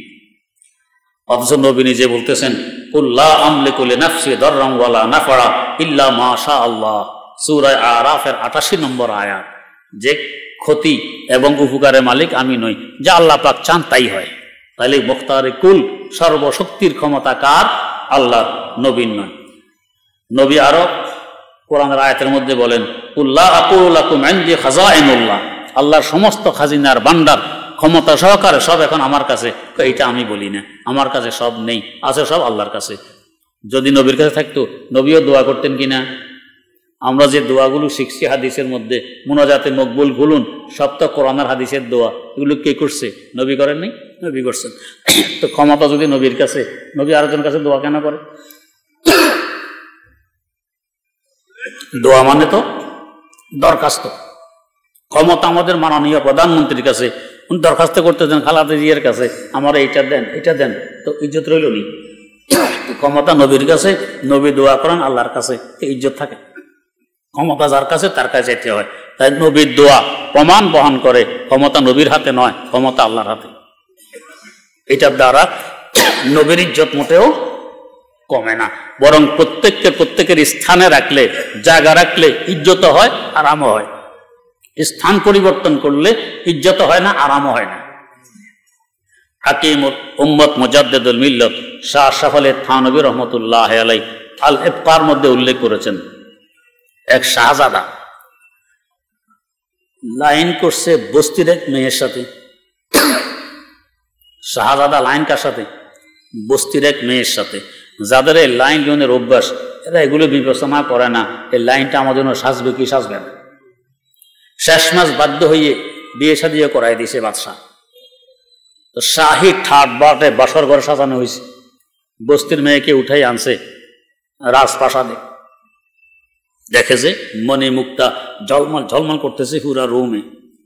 হে মনে করছে সব আগুনের কয়লা, আগুনের কয়লা। সর্বনাশ, এতদিন তো বুঝে নাই, আমাকে মারার ফায়তারা না করছে, আগুনে পোড়াইয়া মারবে। এই দেখা সে ভয়ে কাঁপতে কাঁপতে রুমের এক কোনায় গুজা হইয়া বসে দিছে। বিছনায় আসে না, কারণ বিছনা তো মনে মুক্তা সাজানো, ঝকঝক ঝকঝক করতেছে। সাজায় কত টানাটানি, মোটেও আসলো না। সকাল হওয়া মাত্র দুয়ার খুলে এক দৌড়ে আবার তার বস্তিতে ঝুপড়ির ভিতরে দাদির কোলে। কয়, দাদি জীবন বাঁচাই আসছি কোন রকম। হ্যাঁ, কি হয়েছে? কিসের বিয়া শাদি? আমারে মারার বুদ্ধি করছে। হ্যাঁ, মারার বুদ্ধি? কয়, সারা রুমে শুধু আগুনের কয়লা, আগুনের কয়লা, আমারে টানাটানি করছে কলাপ নিবার লেগে। আমি যাই নাই, ফারে নাই, কোন রকম জান বাঁচাইয়া। এখন দেখেন তার যে স্টেজ, এখান থেকে অনেক উপরে নিয়ে গেছে। সারা রাত ফার্সি ঘুমাইতে পারে নাই, ঘুমোবাদ। আর আতঙ্কের ভিতরে কাটছে সারা রাত। এই মুখে ফানি রয়েছে তার, এই মেয়ের মুখে ফানি নাই, কলিজা শুকিয়ে গেছে, ফানি নেই, আমারে মারার বুদ্ধি করছে। এই কষ্টটা কেন হয়েছে? কষ্ট হয়েছে নিজের স্তর, স্টেজ থেকে অনেক উপরে নিয়ে গেছে, এই জন্য। আরামও হয় নাই, কষ্ট হয়েছে, সমস্যা হয়েছে। আর এই বেচারা বউ হারাইছে, এখন হেয়ার আসবে এর সাথে, আমারে মারার বুদ্ধি আবার নিবার লাগে, মারার জন্য আসবে না, সব হারাইছে। যার যার যে স্টেজ, তাকে সেই স্টেজে রাখতে হয়। তো আল্লাহকে আল্লাহর স্টেজে, নবীকে নবীর স্টেজে, অলিকে অলির স্টেজে, এটা হলো নিয়ম। তাই নবী বলে গেছেন, আনজেলো নাসা মানাজিলাহুম, যার যার স্টেজে তাকে রাখো। আপনি প্রেসিডেন্টকে দাওয়াত করছেন আপনার বাড়িতে, প্রেসিডেন্ট আসছেন, সাথে আপনার যে কর্মচারী হেরো প্রেসিডেন্টের সাথে পাশাপাশি এক সোফায় বসাইছেন, রু থাকবে না ভিতরে, ডরে যে কি জানি কি হয়, আবার কোনো থাকবে না। একই ফিরে দিয়ে আরেক রুমে বসা রাখতেন, বড় আরামে থাকতেন। তো সকলকে সকল নিজ স্তরে রাখতে হয়। আপনার স্ত্রী, তাকে স্ত্রীর স্তরে, মাকে মায়ের স্তরে। এখন স্ত্রীকে যদি মায়ের স্তরে নিয়ে আসেন, স্ত্রীকে ডাকেন মা কইয়া। আর যদি তালাকের নিয়ত থাকে, স্ত্রী থাকবে না, এখন তালাকে বায়েন পড়ে যাবে, স্ত্রী থাকবে না। তো সকলকে নিজ নিজ স্তরে রাখতে হয়। নবীকে নবীর স্তরে, আল্লাহকে আল্লাহর স্তরে, অলিকে অলির স্তরে। আমরা অলির বিরুদ্ধে নই, নবীর বিরুদ্ধে নই, আল্লাহর বিরুদ্ধে নই, সকলকে সকলের স্তরে রাখার পক্ষপাতী। না বুঝার দরুন, এলেম কালাম না থাকার কারণে আমাদের উপরে এই সমস্ত অপবাদ আমাদের উপরে দিয়ে দেওয়া হয়। এই যে কথাগুলো বললাম, এগুলিকে শরীয়তের পরিভাষা বলে বেদাত। দিন তো পরিপূর্ণ হয়ে গেছে তিনভাবে, আমার বয়ানের প্রথমে যে বলে আসছি, এগুলো আমরা নিজেরা সংযোজন করছি, যার মাধ্যমে এগুলো বেদাতে পরিণত হয়ে গেছে। এটা দিন নয়, গায়েরে দিনকে দিন মনে করে আমল করলে এটা বেদাত হয়ে যায়। আর এগুলো পরিহার করা আমাদের অপরিহার্য। আল্লাহ রাব্বুল আলামিন আমাদেরকে সহি বুঝে আমল করে নবীর সহি উম্মত হিসাবে নবীর সাথে হাসর নসর এবং জান্নাতে থাকার তৌফিক দান করুন। तमन्ना मुद्दतों से है जमाले मुस्तफा देखो।